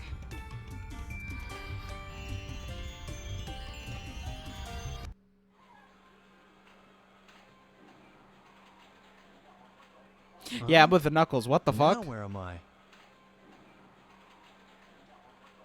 Back in Station Square, I see. What's going on here anyway? If it makes you do Chaos 2, next one to strat to bully it, die. Tie it in a corner. What the fuck? Oh. I wonder what those guys are doing.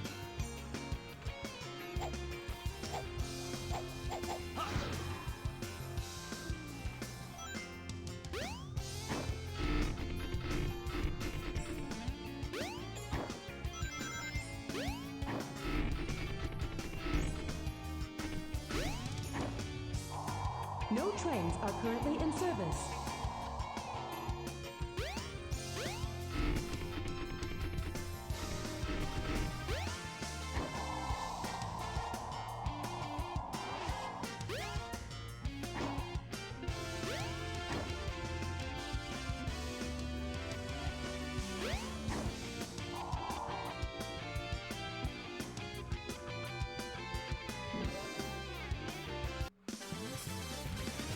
Oh, there he is.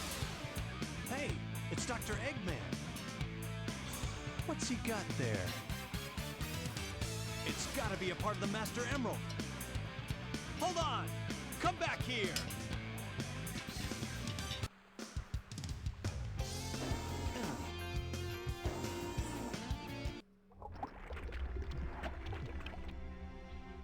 Eggman, give me back the Master For Chaos 2, Emerald. wait for him to become a water ball. Then as soon as he starts bouncing, jump into you. Then let him reform into a two-minute form. Right. As soon as he just continuously glide into his face, and even though his block until you hit him. Guinea pig to test it. Chaos! Chaos! Chaos? It's that creature again. The same one I saw on my island. He was there when the Master Emerald shattered. I'm sure of it. He saved me the trouble of looking for him.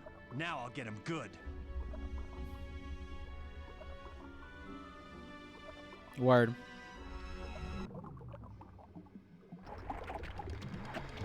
Also, like I said, if you're enjoying this, supporting me by giving a follow and look at all of my other stuff is the only thing I would ask. But other than that, you just being here is good enough.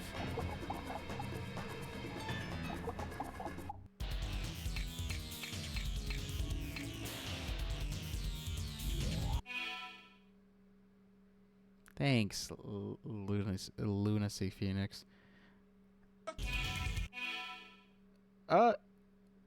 Did it hit? Did the audio hit? Hold on. I have to do this again just to make sure. Fuck you 22 on dick pills for? Man, if you don't go do some push-ups and drink some beet juice and fuck the shit out of that girl, bro, and stop playing. Thanks for the follow.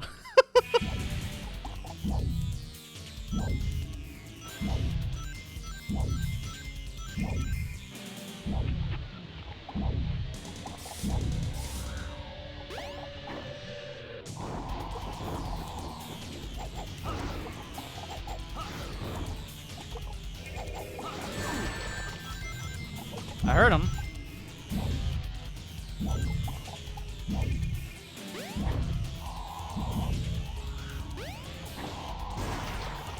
I got him again. Oh, you're right. You're so right. Literally glide on him.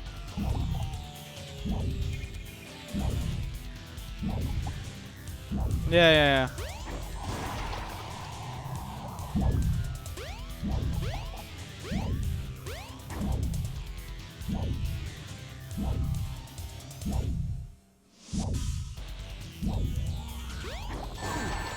Is that all you got?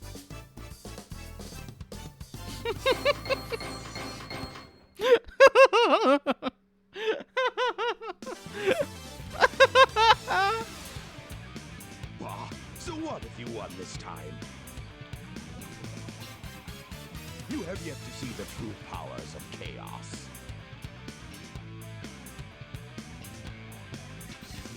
Yeah, that still doesn't faze me. Shadow Forth the Chaos Emerald. I'm still trying to find them. Sonic. What? What about Sonic? He's after the pieces of the Master Emerald too. I love how much of a doofus Knuckles is.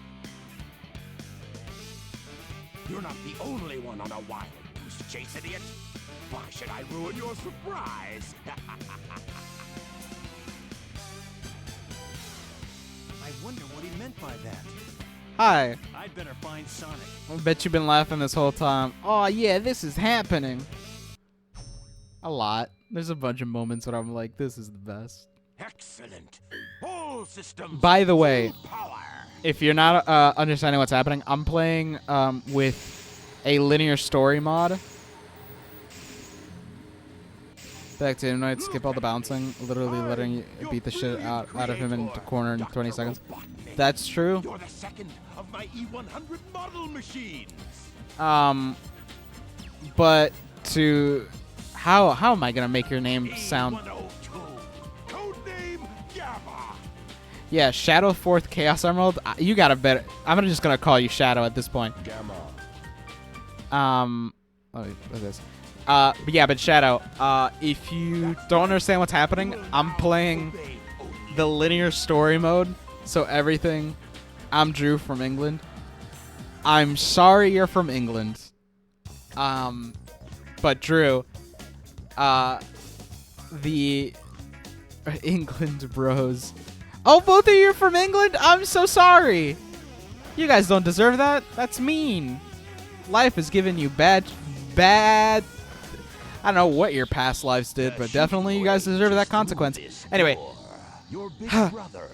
Drew, if you're interested in what the context of what's happening, I'm playing a linear story mod. Everything is just straightforward. Awesome. I hope it gets some sense to the story overall. Yeah. Also, if you're interested in more stuff that I've done, I've played the other I'm used to bad RNG.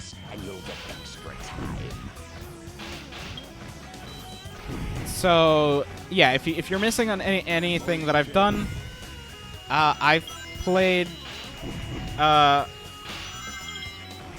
bunch of whoa. Okay, all right, game. Anyway, what was I saying? Oh yeah, I played some other games. I was playing earlier on. I was playing Sonic Mania Megamix. So if you want to see me play 2D, the 2D side games, the 2D side scroller games, I have a VOD channel where I post a bunch of stuff there. So.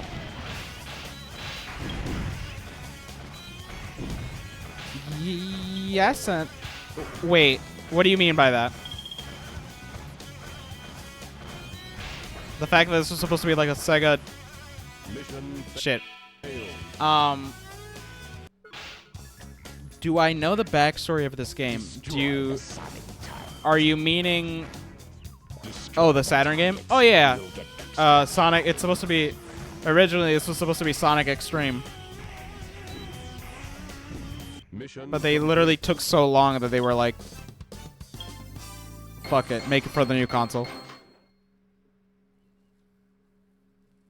They literally took so long. That's why they never had a full Sonic game. Sega team visited the Mayan ruins. Yeah. Originally, I think Sonic Extreme was supposed to be the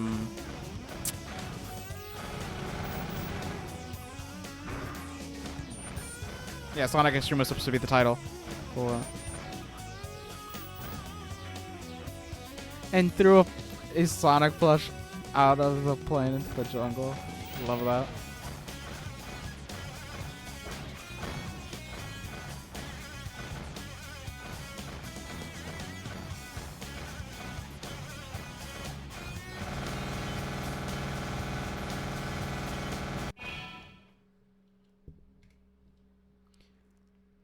What? Okay. Let me read this before I continue. Sega team visited Sakai in Guatemala and Chichen Itza. I'm not sure where the gods of destruction came from, but the fact that it's water. Oh, you know the worst part about all this, and like we can't even speculate. Oh, thank you for the follow. Wait, who gave me a follow? What the fuck? Why do I have 100 followers? What's happening? Did Shadow the 4th Chaos Emerald give me a follow? No? Was it? I'm confused. Anyway, oh man, what was I saying? Jesus Christ. I followed. Oh, thanks. That means the world. God, what was I saying? What sucks about talking about any of these games is that, like, most of the Echidna stuff they are never going to touch ever again because of Ken Penders.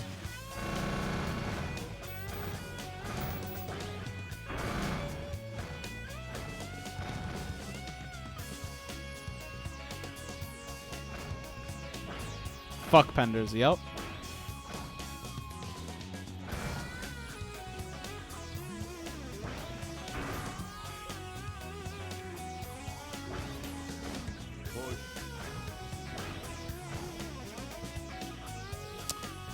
Probably why we get a SA1 remaster. Well, we need. I think that if they're going to do an SA remaster, it would be SA2, because that is the most. Out of the two, it's the most important one. So. What the fuck am I supposed to do here? Hey, tell me, Ken Penders, Ken Travis. I never looked onto. Not good enough. How the fuck?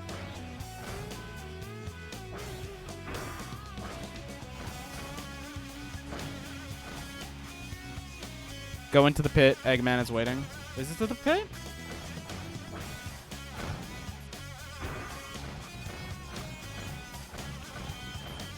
Oh, it's here. Oh, you're right. My bad. Gamma. I didn't think you had what it takes. Hold on, let me put this shit here. My bad. Okay then, Gamma.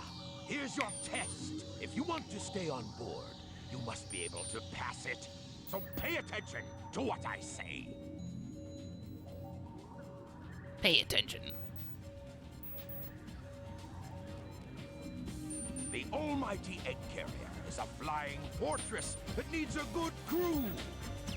Come forth, Beta. Or BattleBots for the. I'd like you to meet your older brother, E101. BattleBots is crazy. Just call him Beta. I am pitting the two of you against each other. I'm 22, so I never saw BattleBots when it was on TV, but I'll tell you what, I love their designs.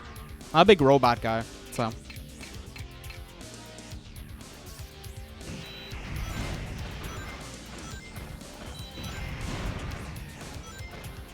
I have my own curse facts about this game. Go for it. Oh, I won. Fucking dog walk this guy. Mission complete. Right. Mission complete. No, I'm thinking about Star Fox. You surprised me, Gamma. I had a funny feeling there was more to you than meets the eye. I hereby grant Gamma permission to serve on board the egg carrier. What? So you want to come along with us, What? eh? What freaky fan comic? Okay. We could always That scares the shit out of me. parts, I guess. You have But go on. special permission. But do tell. Oh! Oh! Oh man, what happened to that emerald? Robot we just Wars had? can go to the toilet. Respectfully. I guess Eggman's got one of them. But the other one's safe. That guy must be desperate. That means his 2 to our 1, and that's not good. Come on, Sonic, we need to get busy. Fuck you, dude.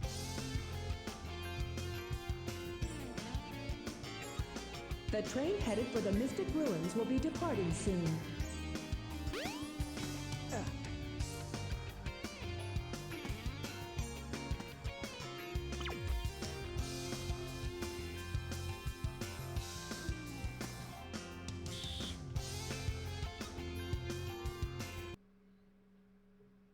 There you go.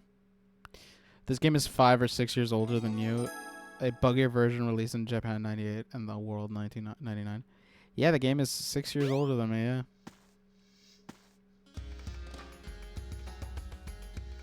Yep. My first ever exposure to Sonic was Sonic Heroes. Which I have, by the way. I have. Main reason why I haven't put it, I'm not playing it is because I just want to play Sonic Adventure. I'm a decade older than you. Yes, you are. That means you're 32? Damn, that's crazy, brother. Hey, it's alright, though. We're all here trying to get by. For some reason, I have a bunch of followers that are from the UK, which is surprising.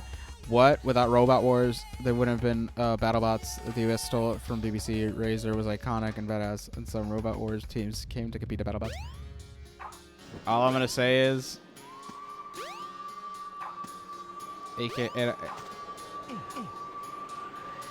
I'm thinking of the wrong thing. I'm thinking about that what's that anime? Jump a couple of times and you Hold on. be able to Hold crack on. through. Hold on. Can I pause the game? There you go. Jesus. Okay. Hold on. Let me put some music while I Google this. Gundam? No. Hold on. Ignore the tabs.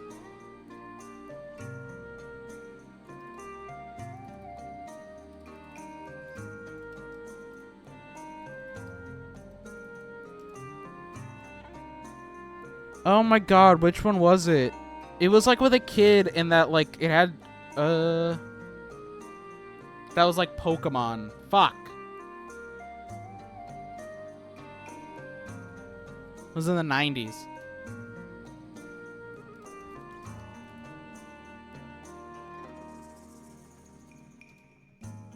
No, not Bakugan. Megabots, that's the one I'm thinking about. Metabots, my bad. Metabots. Jesus. I'm thinking of Metabots. When I was a kid, I had a sketchbook and I drew the outlines, Dangerous Current Chaos, and my mom thought I was drawing 9/11. What the Yo, my mans. What the fuck is happening in the UK? What is happening? Bowser's Music Play? Is it? It's Poke Village Monster Hunter. Poke, as in P-K-K-E. I have a... whatever. I have a playlist going in the... while I'm not doing stuff. So... Hang on to the ice. Oh, I read Bowser. You should be able I to have jump dyslexia, backwards, clearly. But don't hold on too long. You'll slip right off.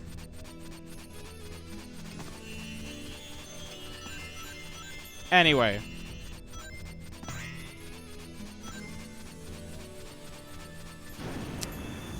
What the fuck are they feeding you guys in the UK? Probably some bangers and mash. I don't want to be racist towards you guys. It's fun, but it's really fun. By the way, would you be interested in learning a fun movement mechanism with the Sonic to back in the Mystic Ruin subs? Oh shit! So you guys had a memory card with a screen, which is pretty cool. Game CDs were about 1 GB. Yep. They were also easily piratable. To the point where it literally is one of the main reasons why it's killed the system.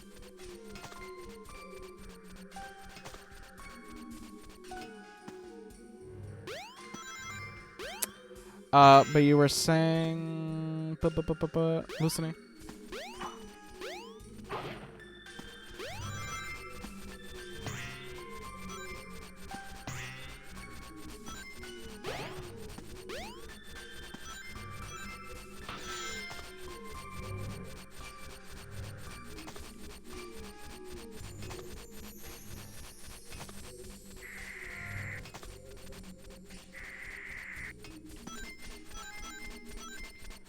Phoenix, are you talking about the Superdrome?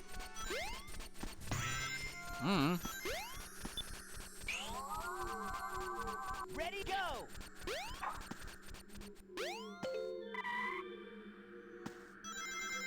I love the ominous sound. But I know the moment I get out of this section, it's just gonna be like back to normal music.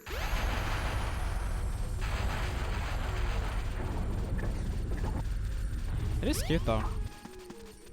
I never had one, so when I played in order to be able to complete the game, I had to do it in one sitting. When I got to bed, the console had to be disconnected, so I had to get good quick.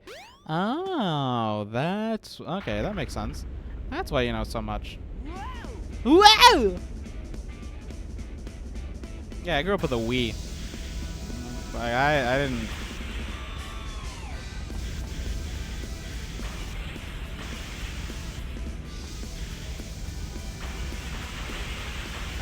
I for the longest time I liked video games, so.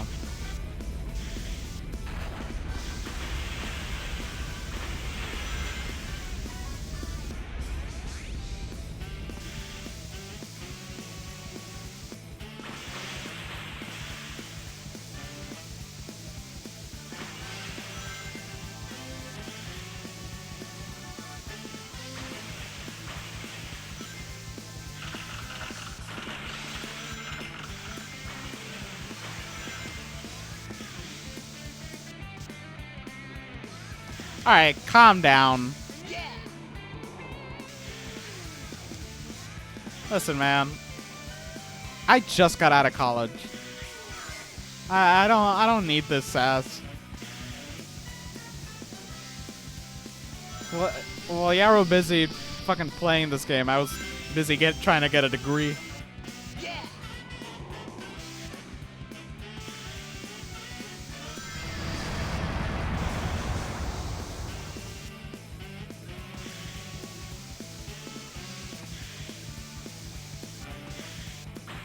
Oh, well done. What did you study? Film production. I studied film and video production. That is how I know how to set up most of the stuff that I have. My proficiency is video editing. So.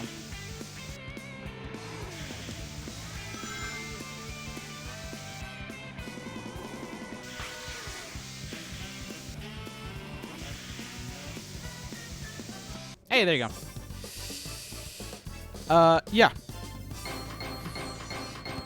That's why I'm unemployed at the moment. No, it's a legit semi-advantage speedrunning. I can't even finish reading that.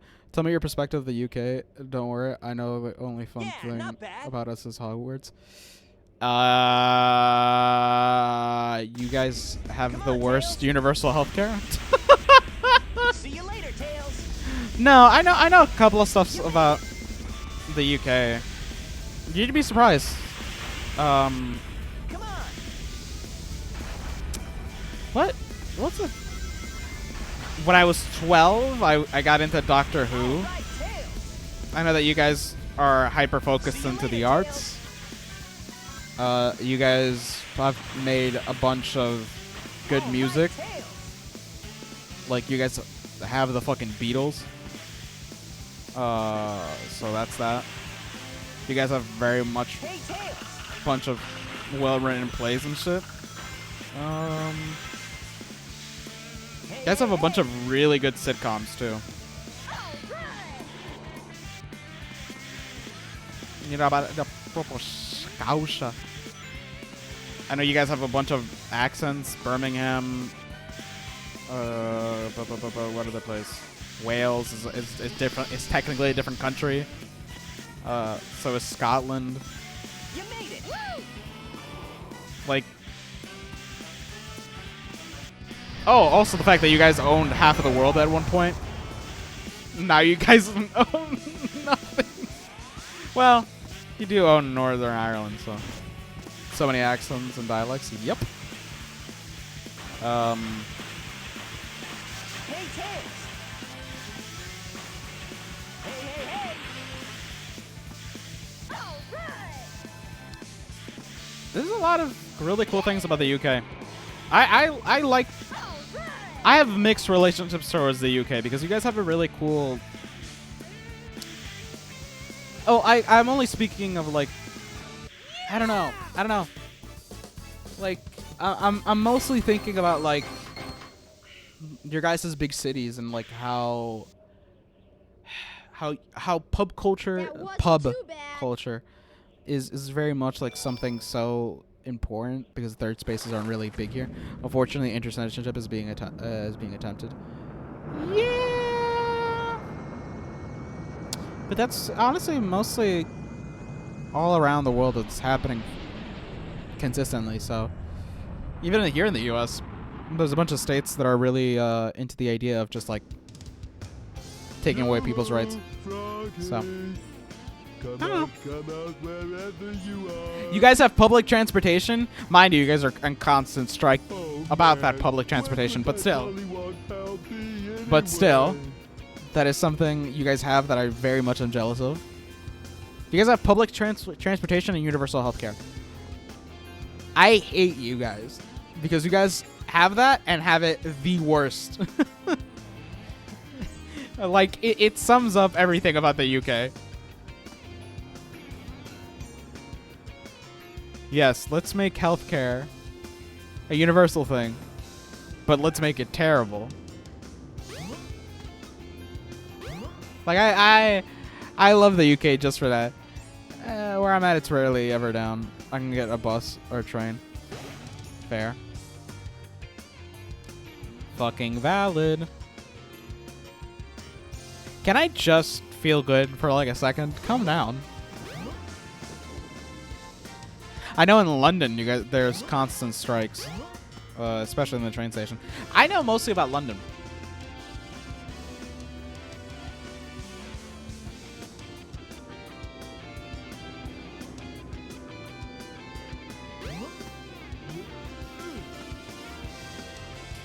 I can get about. Where the fuck am I supposed to go? There's a place somewhere in the city where you can go down into the sewer. Oh, I see. London as well, the UK, really, the rest of it is like a poor world. Well, it's very much farmland-esque. I know that, for sure. I'll say this, though, like... London, it's like its own thing. Their heads are up their asses and a lot. Not all act like they're their own law onto itself. Yeah, no, that makes sense. If it makes you feel better, a lot of the times cities are the hyper focus of society, and sometimes that's a good thing. Sometimes it's a bad thing. Like take a look, for example, New York is a lot of the times the epicenter of the United States, although there's more than just that. Where the fuck am I supposed to... Alright, I'm supposed to go over here. There's more than just New York, but when you're thinking about the US, you're thinking about New York. So it's the same thing with like the UK and London. Like there's more than just, you know, London. But innately, if something happens in London, it affects the rest of you of where you guys are. Also, out of curiosity, what are you guys? Are you guys Welsh? Are you guys... I have some people who are Northern Northern Ireland, from Northern Ireland. But from what like not Providence? What's the word? From what area? Also English. Yorkshire. There you go. Got him. Yorkshire. Oh, damn. Well, I'll be damned. That's awesome. Not too bad. That is awesome. Welcome to Twinkle Park. Also, be right back. I gotta go to the bathroom. So I'm gonna put some music.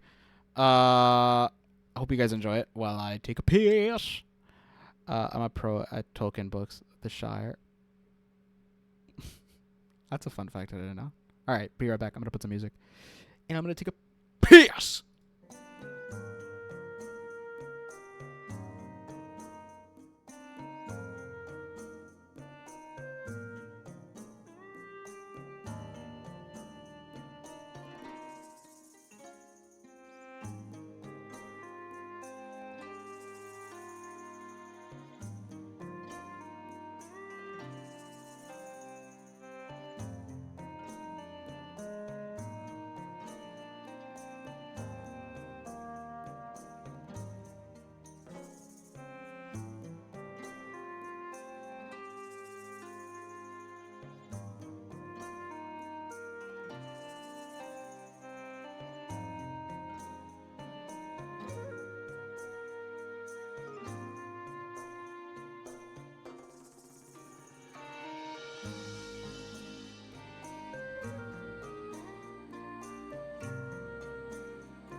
Oh, what are you guys talking about?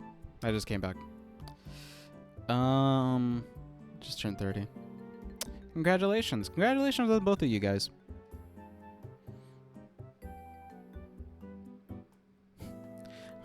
Hope you guys make. Did I just connect two people to just be friends? This game gives a lot of freedom. Yeah, a lot of freedom of choice, a lot of freedom of actions. Oh, a fun fact that I know of is that for some reason, the Sega Saturn was a success in Europe.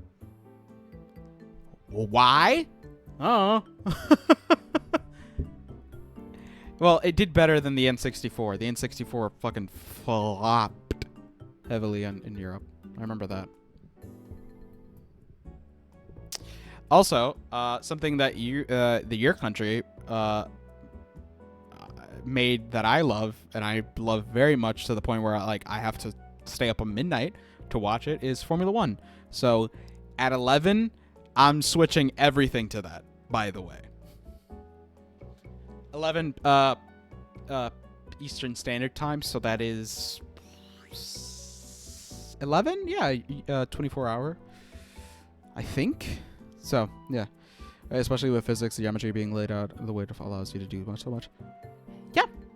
The Sonic Adventure 1 does have that strength. Anyway, back to playing the game.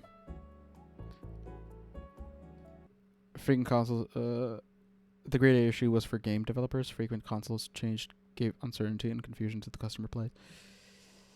What the fuck am I reading? So Phoenix, how old are you? Okay, cool. I assume that is talking about the Saturn, I think. I don't know.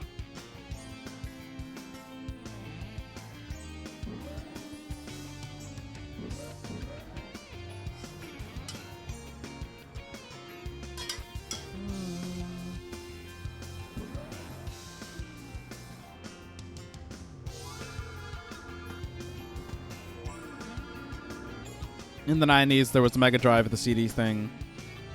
So it was, yeah. So you're right, the CD thing, the Saturn, the Dreamcast, all within 8 years. Yeah. No, you're right. Well, okay. The Sega CD was an add-on, so was the Mega Drive. And the reason why they did that is because they thought it was going to be financially viable for people to pay $50 instead of $100 for consoles. Let's see, the other question. There are more for parts of the thing in the UK. Yep. It's made of England, Scotland, Wales, and Northern Ireland. We're both English, Great Britain. Yep. You guys are the main island, yeah. I understand that, I think.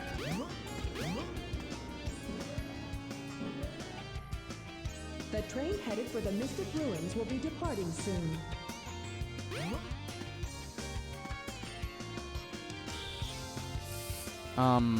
But yeah, the I wonder why Sonic is after the Master the Emerald. the Mega Drive.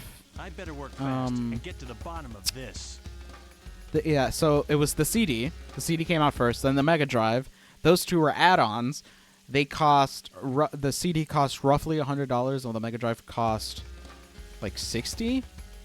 And then the Saturn dropped, which was a flop. It was an immense failure because, again, they did not have a flagship. Although, for the first, when it came out, it was the second console because Nintendo decided to keep delaying the N64. So again, places like Europe, it did successfully well. Well, not compared to the PlayStation. The PlayStation fucking dogged it. I dog walked it, son. Not even. It was absolutely disgusting what the PlayStation did to the Saturn. And then 1999.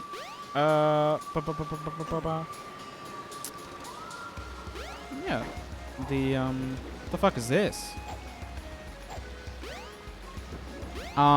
So yeah, then the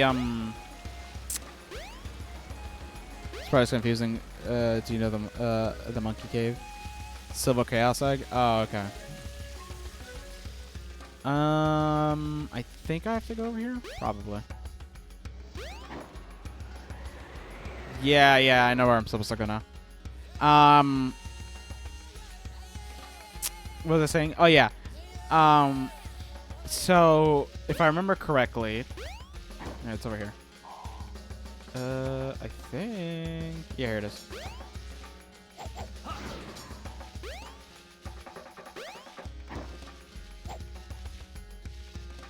Oh, the cave next to the Tail Workshop? Okay.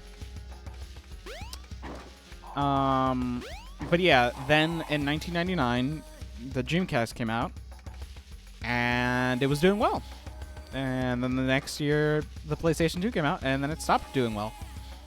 No trains are currently in service. It just had no chance of winning or succeeding. That and how easily piratable it was. Like, that literally, it killed it to the point in which... Oh, I have to get the thing. Okay. It killed the pirability killed it so quickly that it's not even funny.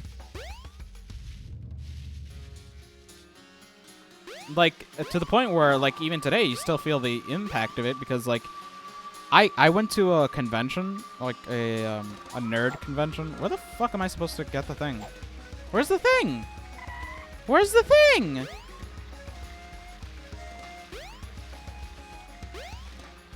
Oh, here. That's the one. What was I saying? Oh yeah, here it is. You've got the shovel claw. Now you can dig through dirt and stone. Cool. Press the jump and action buttons simultaneously. But yeah, like the pirability was so bad that even to the day, inside the pirate companies, like Echelon, who made copies.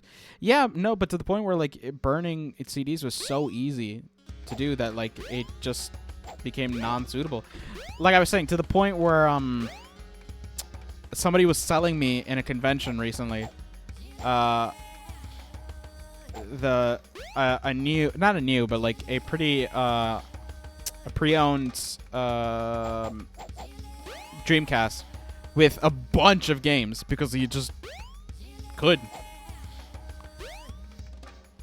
An insider gave the source code to pirate companies like. So, yep. How the fuck am I supposed to get over here? All right, whatever. I don't care.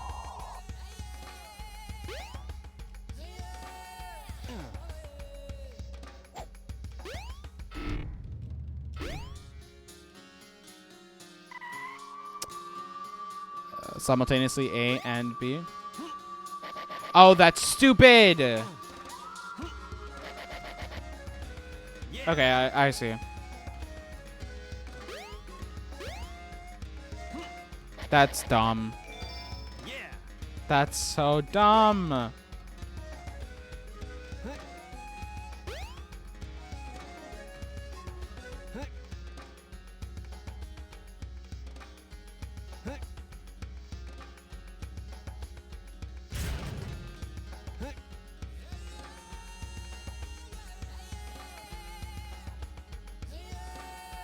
God, that's annoying.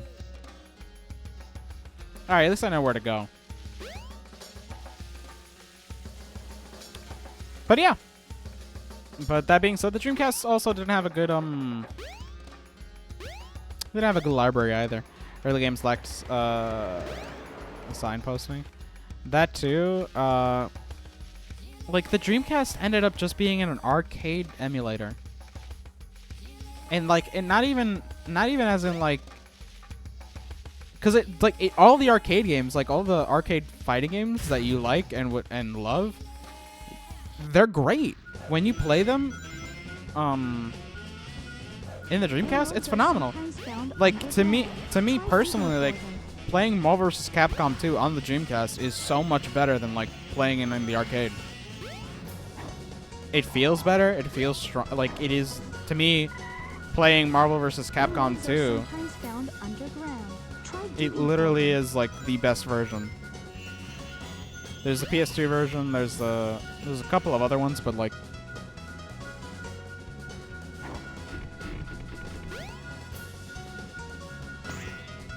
You know a lot about games? Yep. This way. I'm definitely in the spectrum. Not a bad thing, by the way. Yeah, I'm just aware of it. A lot of people your age were the first iPad kids. Fuck no. Fuck no, babe. I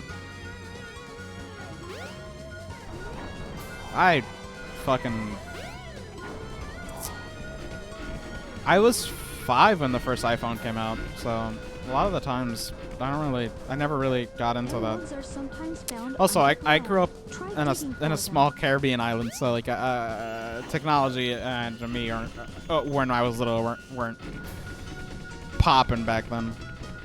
So where the fuck is it? No, blue.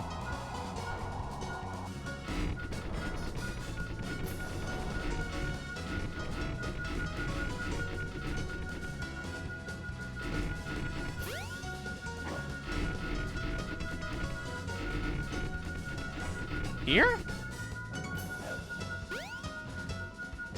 Literally jumped past it a few times. Where? What the fuck?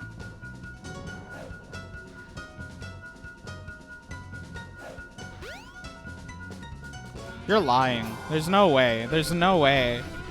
I've jumped past it.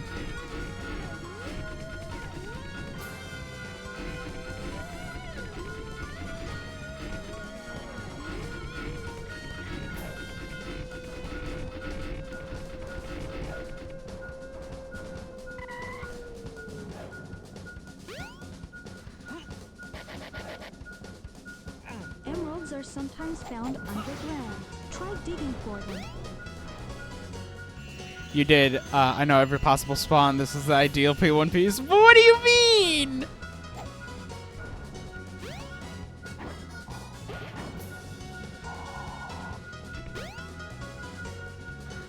Oh, here it is. That's stupid.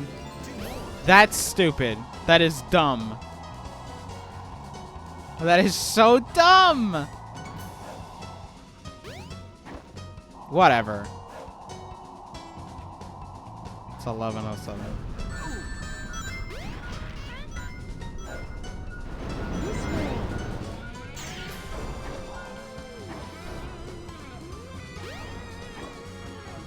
Are you still from the Caribbean? No, I don't. I don't live in the Caribbean anymore. I moved a couple of years ago. You're going the 8. wrong way. 8 or so ago. I live in the U.S. now. East Coast. But not in, but I'm near New York, but not in New York. So I'm one of those shitty states. I'm part of the New England region. Like Boston. But the beauty of living those years in the Caribbean, I learned Spanish. So now I'm bilingual in both English and Spanish. So I can go to España y hablar español. Discount England. Tupac or Biggie. They're both from New York, but Biggie, I guess. I like Tupac. I'm more confident that one is a convicted rapist than the other, so.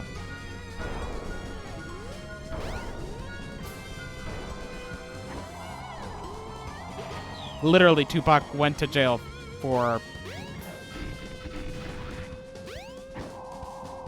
that, so. God damn it. So I try not to mesmerize myself in idols.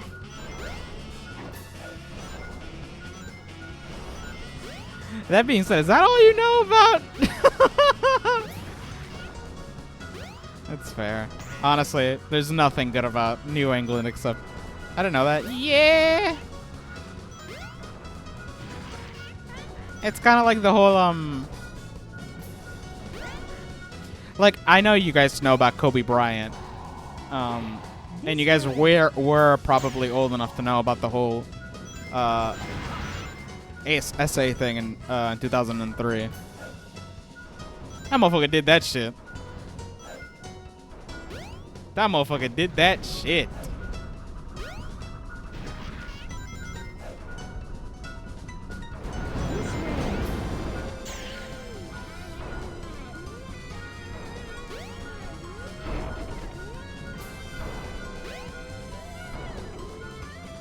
But yeah. What? Are you serious? Did you I hate you.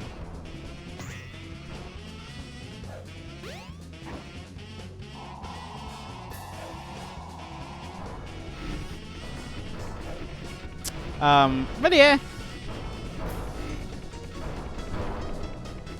And Biggie was just fat.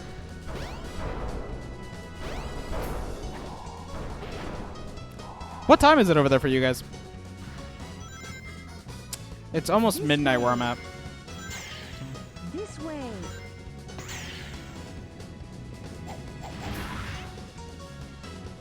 Three a.m. Got it. Oh damn. That's why. Okay. Like I said beforehand, I'm a big F1 guy, so like that's why the commentators are like, "Yo, if you're watching, good morning." That's crazy.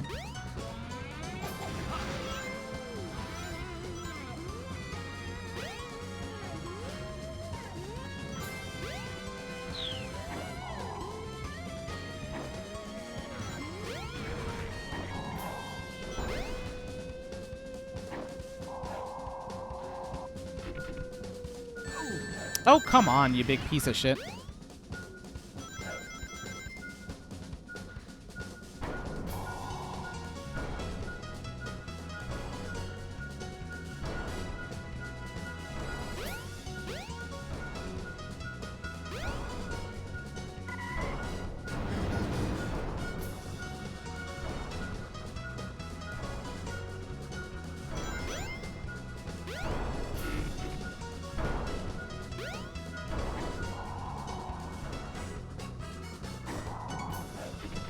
I study electronics. It's all fun. Oh yeah.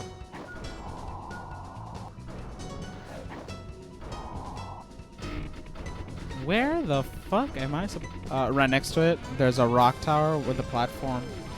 It's on the platform. Okay. Rock tower. There's a platform.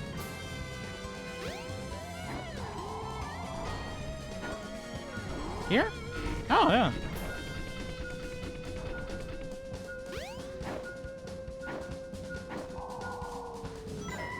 This way.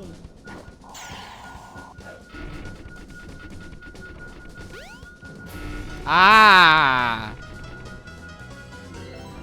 You think you're clever, but you're not. Thanks, Lucent. Ah, shit. Thanks, Lucene. Or Phoenix. Or whatever the fuck. Honestly, I'm gonna call you Ball now. Just for making me say the whole name. I'm gonna call you Ball now. I think you already know a lot about electronic systems. Phoenix works. I'm gonna call you Ball now. You've lost. You've made me lose patience. You've lost the privilege of your name. You're now Ball. Thanks, Ball. Appreciate it.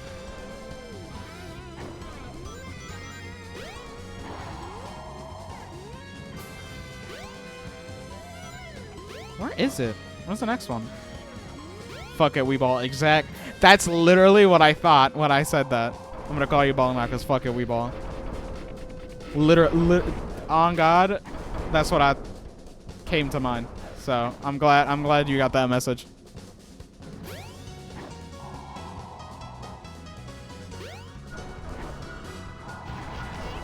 Nope.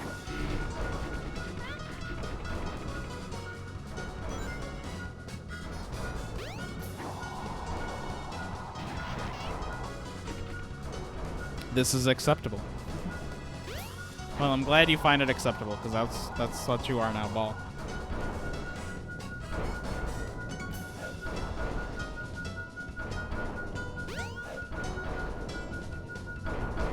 It's funny, everyone has a smartphone, but nobody knows how they work.